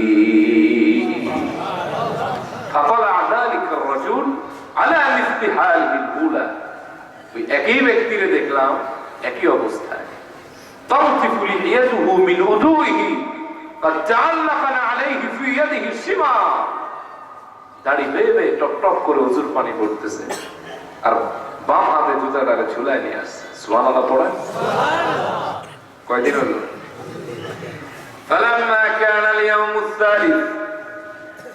তৃতীয় দিন যখন আসলো, قال النبي صلى الله عليه وآله وسلم مثل مقالته أيضا। আল্লাহর হাবিব একই কথা বললেন, আর একই সাহাবীর একই অবস্থায় মসজিদে ঢুকতে দেখলাম। সুবহানাল্লাহ। ফালাম্মা কামা নবী সাল্লাল্লাহু আলাইহি ওয়াসাল্লাম। আল্লাহর হাবিব যখন তৃতীয় দিন মসজিদ ছেড়ে অন্য কোথাও গেলেন, তাবিআহু আব্দুল্লাহ ইবনে আমর ইবনে আল-আস। রাসূলুল্লাহ জলিলুল কদর একজন সাহাবী, নাম হলো আব্দুল্লাহ ইবনে আমর ইবনে আল-আস। তিনি তারে ফলো করতে লাগলেন যে যায় একটা মানুষ তিনবার জান্নাতি সনদ পেয়ে গেল, অথচ আমরা তারে চিনি না, জানি না, ফেমাস কেউ না। কি এমন তার আমল, কোথায় তার বাড়ি, এটা আমাকে জানতেই হবে। সুবহানাল্লাহ পড়েন। আমর ইবনে আল-আস তারে ফলো করতে করতে তার বাড়ি গেলেন, দেখে আসলেন কই থাকে, কোথায় তার বিচরণ। কয়েকদিন পরে আমর ইবনে আল-আস কিউরিসিটি নিয়ে চলে আসলেন ওই সাহাবীর বাড়িতে। এসে বললেন, ইন্নী লা হাইতু আবি ফাকসামতু আল্লা আদখুল আলাইহি সালাসান। ও আমার প্রিয় আনসারী দিনী ভাই, আসলে আমি তো বড় বিপদে পড়ে গেছি, আমার আব্বার সাথে আমার ঝগড়া লেগেছে। ফাকসামতু আল্লা আদখুল আলাইহি সালাসান। আমি আমার বাপের সাথে কসম করছি 3 দিনে আর তার বাড়িতে যাব না। এখন আমার যাওয়ার কোনো জায়গা নাই, যদি তোমার দয়া হয় আমার 3 দিন থাকতে দাও, আমি 3 দিন 3 রাত থেকে তোমার বাড়ি থেকে চলে যাব। আনসারী সাহাবী বললেন, আহলান ওয়া সাহলান মারহাবান বিক, you can stay with me, no problem, থাকো, 3 দিনই তো থাকবা। আমর ইবনে আল-আস বলেন, আমি প্রথম দিন সাহাবীর পেছনে গোয়েন্দার মতো ঘুরলাম, সারাদিন অতিবাহিত হলো, সাহাবীও যা করে আমিও তা করি, অতিরিক্ত কোনো আমল পেলাম না। প্রথম রাতে সাহাবীও ঘুমায় আমিও ঘুমাই, কই কোনো আমল তো পাওয়া গেল না। দ্বিতীয় রাতে এমন ভাবে কেটে গেল, তৃতীয় রাত, দিন চলে গেল, রাতে সাহাবী ঘুমিয়েছে আমি আর ঘুমাই না। আমার মনের ভেতরে অশান্তি বিরাজমান, আজকের রাতে যদি আমি ঘুমিয়ে কাটিয়ে দেই তাহলে আমার মিশন আনসাকসেসফুল। সাহাবী কি আমল করে তা তো আমার জানা হলো না। আমর ইবনে আস বলে তৃতীয় দিন ঘুরেও কিছু পেলাম না, তৃতীয় রাতে সাহাবী ঘুমিয়েছে আমি আর ঘুমাই না, সারা রাত জেগে জেগে তাকে পাহারা দিচ্ছি। সাহাবী ফজরের আযান শুনে ঘুম ভাঙলো তার, কিন্তু আমি তো আর ঘুমাই না। এখনো দেখি সাহাবী কোনো আমল করে না, বিদায় নেওয়ার পালা। এবার আমি সাহাবীর হাত ধরে বললাম, ও ভাই, আসলে আমি তোমার কাছে আমার পরিচয় গোপন করেছি। তুমিও যে রাসূলের সাহাবী, আমিও তার সাহাবী। তুমিও যে মজলিসে যাও, আমিও সেই মজলিসে যাই। আসলে আমার বাবার সাথে আমার এমন কোন চরম দ্বন্দ্ব হয় না, এই ঝগড়াও লাগে নাই যে তোমার বাড়ি আমাকে এসে থাকতে হবে। তোমার কি মনে পড়ে আল্লাহর হাবিব তোমাকে দেখে তিনবার বলেছিলেন, ইয়াতুলু আলাইকুমুল আনা রাজুলুম মিন আহলিল জান্নাহ। ও সাহাবীরা, এখন যেই ব্যক্তি মজলিসে আসবে সে সাধারণ কোন ব্যক্তি না, সে জান্নাতি। সুবহানাল্লাহ।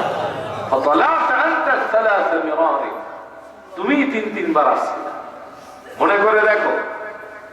ও সাহাবী, আমি তোমার বাড়ি ছদ্মবেশে জন্য ছিলাম, আমার দিলের তামান্না ছিল কোন আমল তুমি করো, ফাফতাদিবি, আমি ওই আমলটা করব।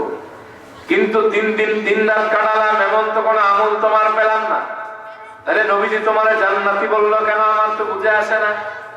এবার আনসারী সাহাবী বলেন, ও ভাই আমর ইবনে আস, আমার নিজের এমন কোন আমল আছে কিনা এটা আমি জানি না, কিন্তু আমি প্রত্যেক দিন যখন ঘুমোতে যাই বিছানায় গিয়ে আল্লাহরে বলি, আল্লাহ, তোমার যে গোলাম আমার হক মেরেছে, আমারে কষ্ট দিয়েছে, আমার সাথে অন্যায় আচরণ করেছে, আমার সাথে খারাপ বিহেভ করেছে, তুমি আল্লাহর জন্য তারে মাফ করে দিলাম, দাবি রাখলাম না, তুমি তারেও মাফ করো, আমারেও মাফ করে দাও।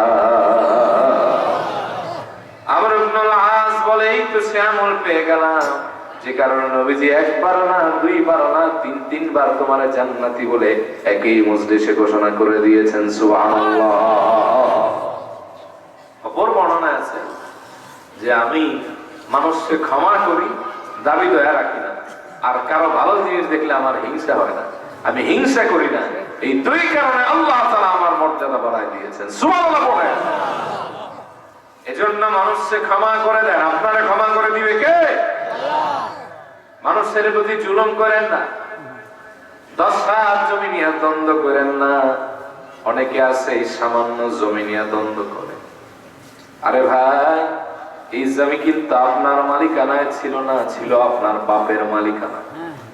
আপনার বাপের আগে আপনার দাদার মালিকানায় ছিল, তার আগে তার দাদার তার দাদার। আজকে কিন্তু তারা 3.5 হাত জায়গাও পায় না, আপনিও পাবেন না। আজকে যদি মারা যান, কালকে আপনার আমলনামার 2 দিন হিসাবে যুক্ত হয়ে যাবে, ঠিক কিনা? এমন জীবন গড়েন যাতে মানুষ আপনারে ভালো বলে, জানা যায় দাঁড়ায় যেন মানুষ চোখের পানি ফেলে দেয়, এই লোকটা ভালো ছিল, এই লোকটার মতো আলেম সালেহ নেককার দেখি না, এ কোনোদিন মানুষের উপর জুলুম করে না, লোকটা ছিল নামাজি পরহেজগার। এটা যদি আপনার জানা যায়, কেউ দাঁড়ায় বলতে পারে আল্লাহর কসম, এটাই আপনার নাজাতের ওসিলা হয়ে যাবে। সুবহানাল্লাহ। সেই বুখারীর রিওয়ায়াত, আল্লাহর হাবিব 2 জানাজা ক্রস করলেন, একজনের উদ্দেশ্য করে বললেন, ওয়াজাবাত লাহুল জান্নাহ, এই লোকের জন্য আল্লাহর জান্নাত ওয়াজিব হয়ে গেছে। সুবহানাল্লাহ কইবেন। সুবহানাল্লাহ। সাহাবীরা বললেন, ও নবী, আমরা জানতে চাই কি এমন তার আমল। নবীজি বললেন, তার আমলকে বিবেচনা করে তারে জান্নাতি বলা হয় নাই। এই ব্যক্তির জানাজায় দাঁড়িয়ে একদল মানুষ তারে ভালো বলেছে। আনতুম শুহাদাউল্লাহি ফিল আরদ, এই জমিনে তোমরা হলো আল্লাহ পাকের সাক্ষীদাতা। তোমরা যারা ভালো বলো, আল্লাহ তারে ভালো বলে, তোমরা ভালো বলার কারণে আল্লাহ তাআলা তার আমল বিবেচনা না করে তারে জান্নাতে ঢুকাই দিয়েছে। তাহলে ক্ষমা করবেন নাকি কিলাকিলি করবেন? আপনি মনে করেন আপনি অনেক দিন বাঁচবেন, এমন এক জামানায় আপনি আছেন আজকে মারা গেলে কালকে কেউ আপনার কথা স্মরণ করবে না। আরে ভাই, সন্তান মারা গেলে এখন বাপ মাও আগের মতো কাঁদে না, আবার বাপ মা মারা গেলে সন্তান ওই দিনই আর কাঁদে না। আবার আমার কপাল এত খারাপ যে আমি এমনও দেখছি যে সন্তান পিতার জানাজা শেষ করে উঠে গিয়ে বিড়ি খায়। টেনশনে বলে বিড়ি খায়। আস্তাগফিরুল্লাহ বলেন, জোরে বলেন। আর 3 দিন যদি হয়ে যায় ওই বাড়িতে কিন্তু ঈদের আনন্দ হয়ে যায়।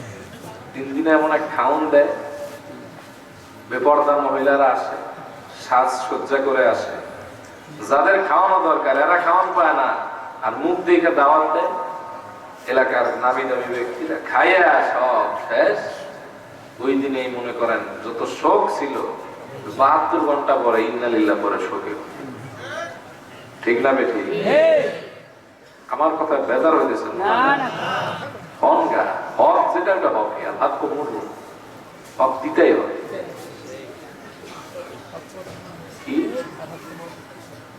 লোকজন যদি উঠে যায় তো চলে যায়, কোনো সমস্যা নেই। কোরআন আর হাদিসের ওয়াজ সবার শোনার ভাগ্যে হয় না, ঠিক কিনা বলেন? সামনে আগে আসে। তবে এখন সারা বাংলাদেশে 11টার উপরে এখন আর লোক থাকতে চায় না। আপনাদের দেশে কি অবস্থা আমরা জানি না। হ্যাঁ, আপনাদের দেশে সারা রাত আপনাদের একটা অ্যাওয়ার্ড দেওয়া উচিত। সারা রাত জেগে থাকা পার্টিদেরকে অ্যাওয়ার্ড, মাননীয় প্রধানমন্ত্রীর পক্ষ থেকে। এই বেড়ায় তো জ্বালায় এখন, ওই কারণেই তোমাকে ভাই ব্রাদারের মাহফিল রাখি না। খারাপ কথা বলে, ভালো কথাই কইছে।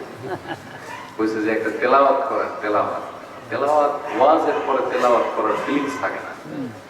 আর আমি যেই জার্নি করে আসছি, আমি প্রথম গেছি বরিশাল, আমার নানু মারা গেছে, সেইখানে আমার ওয়াইফের নামাই দিয়ে আবার সেখান থেকে এখানে আসছি। এখান থেকে যাব একবার গিয়ে ঘুমাইতে পারি কিনা জানি না, সিলেটে 3 দিনের সফর, সেখান থেকে এসে ফেনি। আমাদের এরকমই জিন্দেগি। তো তোমার রিকোয়েস্ট রাখা হবে, তুমি আপাতত কিছুক্ষণ ঠান্ডা মাথায় থাকো।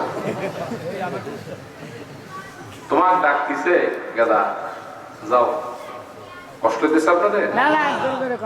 আমার আবার একটা বদ খাসলত আছে, আমি কোরআন হাদিসের কথাগুলো কি শুনলো না শুনলো এটা আমি, কারণ কোরআন হাদিসের ওয়াজ সবাই শোনার জন্য যোগ্য না। যারা আজীবন আউল বাউল গান শুনছে এদের কোরআন হাদিস ভালো লাগে না। আর একটা মাহফিল সাজায় লাখ লাখ টাকা খরচ করেন, বাড়িতে জায়গায় নেওয়ার মতো যদি কোনো আলোচনা না থাকে ওই মাহফিল বন্ধ করে দেন। এই মাহফিল হেদায়েতের মাহফিল না, ঠিক কিনা বলেন? তো বলতেছিলাম, এটা বলে আমি শেষ করে দিব, ভালো করে শুনেন, যে আপনি মারা গেলে 3 দিন পরে আপনার এখন এই জামানায় কেউ স্মরণ করবে। আপনার মানুষের সাথে দ্বন্দ্ব করবেন কেন বলেন? লাভ আছে? ইযা জাআ আজালুহুম লা ইস্তাখিরুনা সাআতান ওয়া লা ইস্তাকদিমুন। আপনি আজকে আছেন, কালকে থাকবেন না। মউতের সমন জারি হয়ে গেলে 1 সেকেন্ড আগেও না, 1 সেকেন্ড পরেও না। এজন্য দুনিয়ার দ্বন্দ্ব কমা, আখিরাতের প্রতি দিলটারে ঝুঁকায় দেন, দেখবেন জীবনে পরিবর্তন হবে। দুনিয়ার আকর্ষণ বাদ দিলে আল্লাহ আখিরাতটা আপনার জন্য উজালা বানায় দিবে। ইবনে ওমরের বর্ণনা, তিনি বলেন, আখাযা রাসূলুল্লাহ সাল্লাল্লাহু আলাইহি ওয়াসাল্লাম বিমানকিবি, আল্লাহর হাবিব তার হাত মোবারক আমার কাঁধের ভিতরে রেখে আমারে বললেন, কুন ফিদ দুনিয়া কান্নাকা গরীবুন আও আবিরু সাবিল। ও ইবনে ওমর, দুনিয়া এমন ভাবে থাকো যেন তুমি একজন নিঃস্ব ফকির অথবা একজন মুসাফির। কথার কথা, আমি আপনাদের এই এলাকায় আসছি মুসাফির না, আমি কি জায়গায় থাকতে পারবো? একটু পরেই আমার মাহফিল শেষ, আমার গন্তব্য এটা না। আল্লাহ রাসূল বলছেন, তোমার গন্তব্য দুনিয়া না, কারণ তুমি আসছো একা, যাবাও একা, সুতরাং তুমি দুনিয়ার আকর্ষণ কমাও। সুবহানাল্লাহ। এরপরে তিনি সব সময় বলতেন, ইযা আমসাইতা ফালা তানতাযিরিস সাবাহ ওয়া ইযা আসবাহতা ফালা তানতাযিরিল মাসা। যদি তুমি সকাল পাও তাহলে সন্ধ্যার আশা করো না, আর যদি সন্ধ্যা পাও তাহলে সকালের আশা করো না। বহু মানুষ সন্ধ্যাবেলা ঘুমায় কিন্তু সকালটা তার ভাগ্যে জুটে না। আবার বহু মানুষ সকালবেলা হাত চললো, খাইলো যাইলো, ঘুরলো ফিরলো, সন্ধ্যা হওয়ার আগে কবরে তার বা 1 ঘন্টা হয়ে গেছে। এর নাম দুনিয়া। এজন্য ইযা কুনতা ফি সালাতিক ফাসাল্লি সালাতাল মুআদ্দিয়া, যখন তুমি সালাতে দাঁড়াও এমন প্রিপারেশন নিয়ে দাঁড়াও যে এটাই তোমার জীবনের শেষ নামাজ। কোন নামাজ? তুমি ফজর পেয়েছো, জোহর পাবা না। জোহর পেয়েছো, আসর পাবা না। আসর পেয়েছো, মাগরিব পাবা না। মাগরিব পেয়েছো, এশা পাবা না। এই ফিলিংস নিয়ে দাঁড়াও, একবার দুনিয়া অন্তর থেকে চলে যাবে, আখিরাতের প্রতি তোমার দিলটা ঝুঁকে যাবে। সুবহানাল্লাহ। সাইয়েদনা আলীর নবীজি বলেছেন, ও আলী, মৃত্যুকে তুমি কত দূরে মনে করো? তিনি বলেন, ইয়া রাসূলুল্লাহ ওয়া ইয়া হাবিবাল্লাহ, আমি যখন ওযু করি মনে করি এটাই আমার শেষ ওযু। নবীজি বলেছেন, আলী রে, মৃত্যু মানুষের এত দূরে নয়। কেউ ডানে সালাম ফিরালো, বামে সালাম ফিরাতে পারবে কিনা এই নিশ্চয়তা মৃত্যুর ব্যাপারে জগতের কেউ দিতে পারে না, ঠিক কিনা? কি লাভ ভাই? আপনি তো পড়ে আসেন 3.5 হাত পাবেন, এটাও ভুয়া কথা। বন্ধ কেমনে? এখন সামাজিক এবং এলাকা ভিত্তিক গোরস্থান বাড়তেছে, এটা আগে ছিল না। আমার এক মসজিদ সাবেকে আমি যেখানে ছিলাম, একটা কবর আমি আমার এক মুসল্লির জন্য খোঁড়া হলো। সেই কবর থেকে বের হয়ে আসছে হাতের হাড্ডি, এ মাথার খুলি, পায়ের হাড্ডি। হ্যাঁ, তা আমি ওই কথা বুঝতেছেন, আমি ওইখানে দায়িত্বশীলে বললাম, বাবা কয়জন করে শোয়াব এক কবরে 1 বছরে? বলে, হুজুর, এক কবরে 3, 4, 5 এলাকার মানুষ, তো এক কবরে 3 থেকে 4 জন শোয়ানো লাগে। কয়জন? 4 জন বাদ দেন, 3 জনই ধরেন। 1 বছরে যদি 3 জন হয়, 2 বছরে 6, 3 বছরে 9, 4 বছরে 12, 5 বছরে 15। মিনহা খালাকনাকুম ওয়া ফিহা নুঈদুকুম ওয়া মিনহা নুখরিজুকুম তারাতান। শেষ আপনার খেলা। সুতরাং এমন ভাবে দুনিয়ায় বাঁচেন যাতে মানুষের সাথে দ্বন্দ্ব না থাকে। কি করবেন এই জমির দ্বন্দ্ব নিয়ে ভাই? আমি একটা বিল্ডিং উঠাইলাম, যদি এখানে থাকতে পারতাম গ্যারান্টি দিয়ে 50 বছর। আমি একটা ফ্ল্যাট কিনলাম 99 বছরের চুক্তি, আমি কি 99 বছর থাকতে পারবো? 9 ঘন্টা পারমিটের কোনো খবর আছে? আমি এখনো ওয়াজ করতেছি, এটা কোন জায়গা? ঝিনাইদহ। ঝিনাইদহ সলকুপাতে আমি এখন ওয়াজ করতেছি, রাত বাজে 11টা 4। এখন যদি আমার মরণ হয়ে যায়, আমার গ্রামের বাড়ি ফরিদপুরে, আমি থাকি ঢাকায়, ফজর হওয়ার আগে আমার লাশ পৌঁছে যাবে। লাশ পৌঁছানোর আগে কবর খোঁড়া শেষ। ফজর হওয়ার আগে গোসল কমপ্লিট, ফজরের পরে মানুষ দেখতে আসবে 9টা 10টায় আমার জানাজা শেষ। এই হলো জীবন। সুতরাং মানুষকে ক্ষমা করেন, মানুষের সাথে হৃদয়ের সম্পর্ক বাড়ান। যে আপনার গালি দেয় তার জন্য দোয়া করেন, যে আপনার শত্রুতা করে তার জন্য আপনি হাদিয়া পাঠান। আল্লাহ বলছেন, ওয়ালা তাস্তাউইল হাসানাতু ওয়ালাস সাইয়্যিআহ ইদফা বিল্লাতী হিয়া আহসান ফাইযাল্লাযী বাইনাকা ওয়া বাইনাহু আদাওয়াতুন কাআন্নাহু ওয়ালিয়্যুন হামীম। তুমি যদি খারাপের জবাব ভালো দ্বারা দাও, ধরেন আমার কেউ গালি দিল, আমি তার সালাম দিলাম, কেউ আমার সাথে শত্রুতা করলো, আমি তার দাওয়াত দিলাম, আল্লাহ বলেন তাহলে কি হবে? ফাইযাল্লাযী বাইনাকা ওয়া বাইনাহু আদাওয়াতুন কাআন্নাহু ওয়ালিয়্যুন হামীম। তোমাদের দুইজনের মাঝখানে যে শত্রুতা ছিল এটা পরিত্যাগ হবে, দূর হয়ে যাবে। তোমাদের ভেতরে একটা আত্মিক হৃদয়ের সম্পর্ক তৈরি হবে, তোমরা অন্তরঙ্গ বন্ধু হয়ে যেতে পারবা।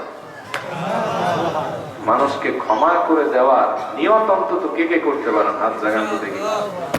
মন থেকে বললেন, বলেন, হাত জায়গায় রাখেন যে আল্লাহ, বলেন আল্লাহ, আমি সব মানুষকে ক্ষমা করার নিয়ত করতেছি, আপনি আমাকেও ক্ষমা করে দেন। তাহলে আমরা ওয়াজ শুনলাম কয়টা পয়েন্টে? 3টা। কোন সূরা জানো? সূরা আল ইমরান। কোন নম্বর সূরা? আয়াত নাম্বার কত? 134। কাদের কথা বলা হয়েছে? মুহসিনিনদের শ্রেষ্ঠ নেকামলকারী। এরা কয় দল? এক নম্বরে যারা অভাব এবং সচ্ছল, কেউ কি করে জানো? দুই নম্বরে রাগের সময় পিটাপিটি করে না রাগ। তিন নম্বরে কারা? ওয়াল আফিনা আনিন নাস, যারা মানুষকে ক্ষমা করে। আল্লাহ আমাদের তৌফিক দান করুক, বলি আমিন। তবে আরো কথা আছে, আমাকে তেলাওয়াত করতে বলা হয়েছে, আসলে আমি তেলাওয়াত করি না মাহফিলে, কারণ আমি কারিও না ওই মানের কি কারিও না, আর তেলাওয়াত করা কষ্টসাধ্য বিষয়। আর মাইকে সাপোর্ট না দিলে তো আরো করি না, কারণ 1 ঘন্টা ওয়াজ করার 10 মিনিট তেলাওয়াত করা হয়, 10 মিনিটে কষ্ট বেশি। তারপর আমি এক আয়াত আপনাদের শোনাই, এরপরে ঠিক আছে? মাইকলা ভাই আছে কি এলাকায়? গভীর ঘুমে আসছে না। সম্মানিত মাইক অপারেটর ভাই, আপনি যদি থাকেন তো দ্রুত চলে আসেন।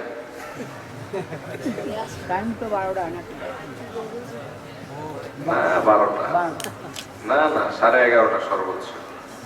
আমরা এত ওয়াজ করি না তো বাবা, সারা বাংলাদেশে 1 ঘন্টা থেকে 1.5 ঘন্টা, এর উপর আমরা ওয়াজ করি না। আচ্ছা, আমার আরেকটা দায়িত্ব আছে, কিছু কালেকশনের দায়িত্ব আছে, আমি এটা আপনাদেরকে শোনায় বিদায় নিতে চাই দ্রুত, কারণ আমাকে ফজরের আগে ঢাকা থাকতে হবে, তারপরে 2-4 ঘন্টা ঘুমাই আবার আরেক জায়গায় যেতে হবে। আর পদ্মার এপারে মাহফিল রাখা আমাদের জন্য একটু কষ্টকর। মাইক কোথায় আছেন ভাই? আসছেন? তুমি কনে গেছিলে রে ভাই? তুমি কি ক্লাসে নি তোমারটাই? হালকা একটু মেরে দাও।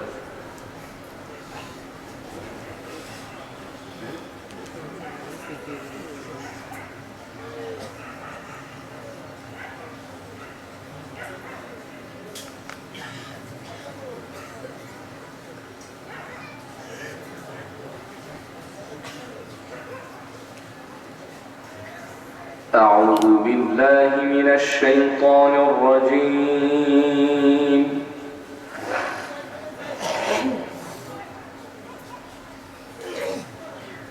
بسم الله الرحمن الرحيم.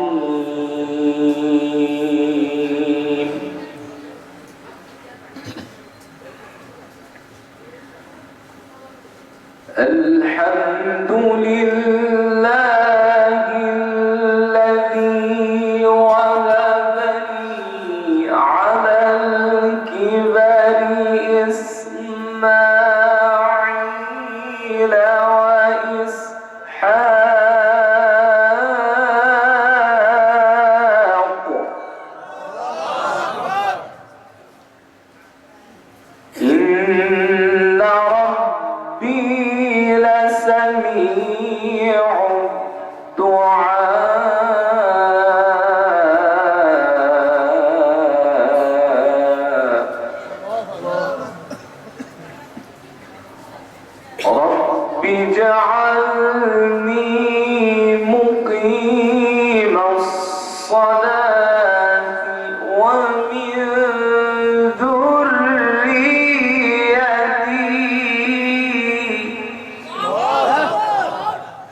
প্রশ্নটা, উনি একজন দোকানদার, তো ওনার দোকানের ভেতরে অনেক মালামালে ছবি দেয়া আছে। তখন এই অবস্থায় উনি যদি দোকানে বসে সালাত আদায় করেন, তা হবে কিনা, বা অন্য কোথাও বাহিরে বা মসজিদে গিয়ে সালাত আদায় করা তার জন্য কঠিন।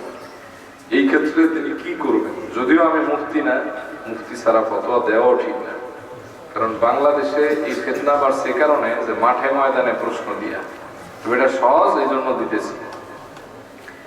এমত অবস্থায় যদি ওনার জন্য অন্য কোথাও সালাত আদায় করা কঠিন হয়ে যায় অথবা মসজিদ দূরে হয়ে যায়, সেক্ষেত্রে ওনার দোকানে যদি যে জিনিসগুলিতে আপনার ছবি আছে, এই জিনিসগুলি যেখানে আছে এই জায়গায় যদি সম্ভব হয় তাহলে গামছা বা অন্য কিছু দিয়ে ছবিটা ঢেকে দিবে। আর যদি সেটারও ওনার ব্যবস্থা না থাকে, ধরেন দোকানের কোনো একটা সাইডে সে নামাজ পড়লো, এই সাইড এবং এই সাইড, এই দুই সাইড এবং যেখানে সেজদা দিবে ওই জায়গাটা যেন তিনি ছবিটা ঢেকে তারপরে সালাত আদায় করেন, ইনশাআল্লাহ তার সালাত শুদ্ধ হয়ে যাবে। আল্লাহু আ'লাম বিস-সাওয়াব। হাজিরিন, আপনাদের আমি অল্প কিছু কষ্ট দেই। এখানে আপনারা একটা মসজিদ দেখতে পাচ্ছেন, দেখে তো মনে হয় ভালোই, আলহামদুলিল্লাহ, কাজ চলমান। এই মসজিদের জন্য বনিতা ছাড়া আর আমি কালেকশন করিও না, কালেকশনের বক্তাও না, দু এক জায়গায় দায় ঠেকলে করি, কারণ কালেকশনের বক্তা হলো ডাইজ আলাদা, বুঝতে পারছেন? এদের কণ্ঠে ইউজ মায়া থাকে, পকেটের টাকা সব খোয়াই নিয়ে আয়। তো আমার সাথে একবার এক বক্তার সাথে দেখা হয়েছে, আমার একটা কার্ড দিচ্ছে, নিচে লেখা কি জানেন, এই নম্বরে বিকাশ করে কালেকশনের জন্য যোগাযোগ করুন। যাই হোক, কে আছে? আমি আগেই দানের ওয়াজ আপনাদের শুনিয়েছি। কে আছে আল্লাহর ঘরের জন্য মহব্বতে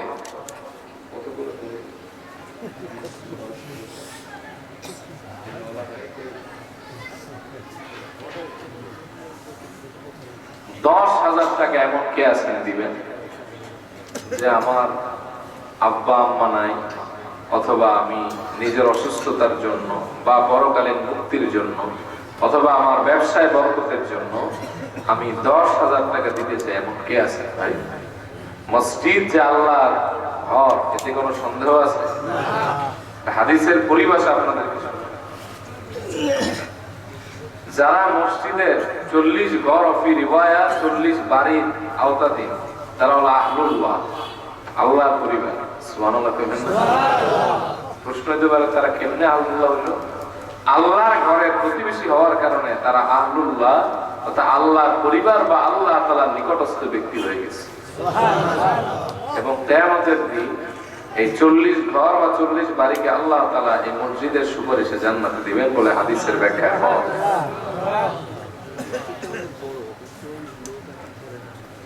মসজিদ বড়, কিন্তু লোক ধরে না, উপরের কাজ চলমান,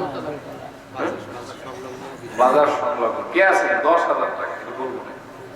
কে আছেন $10,000 দিবেন? এমন কে আছেন বাবা?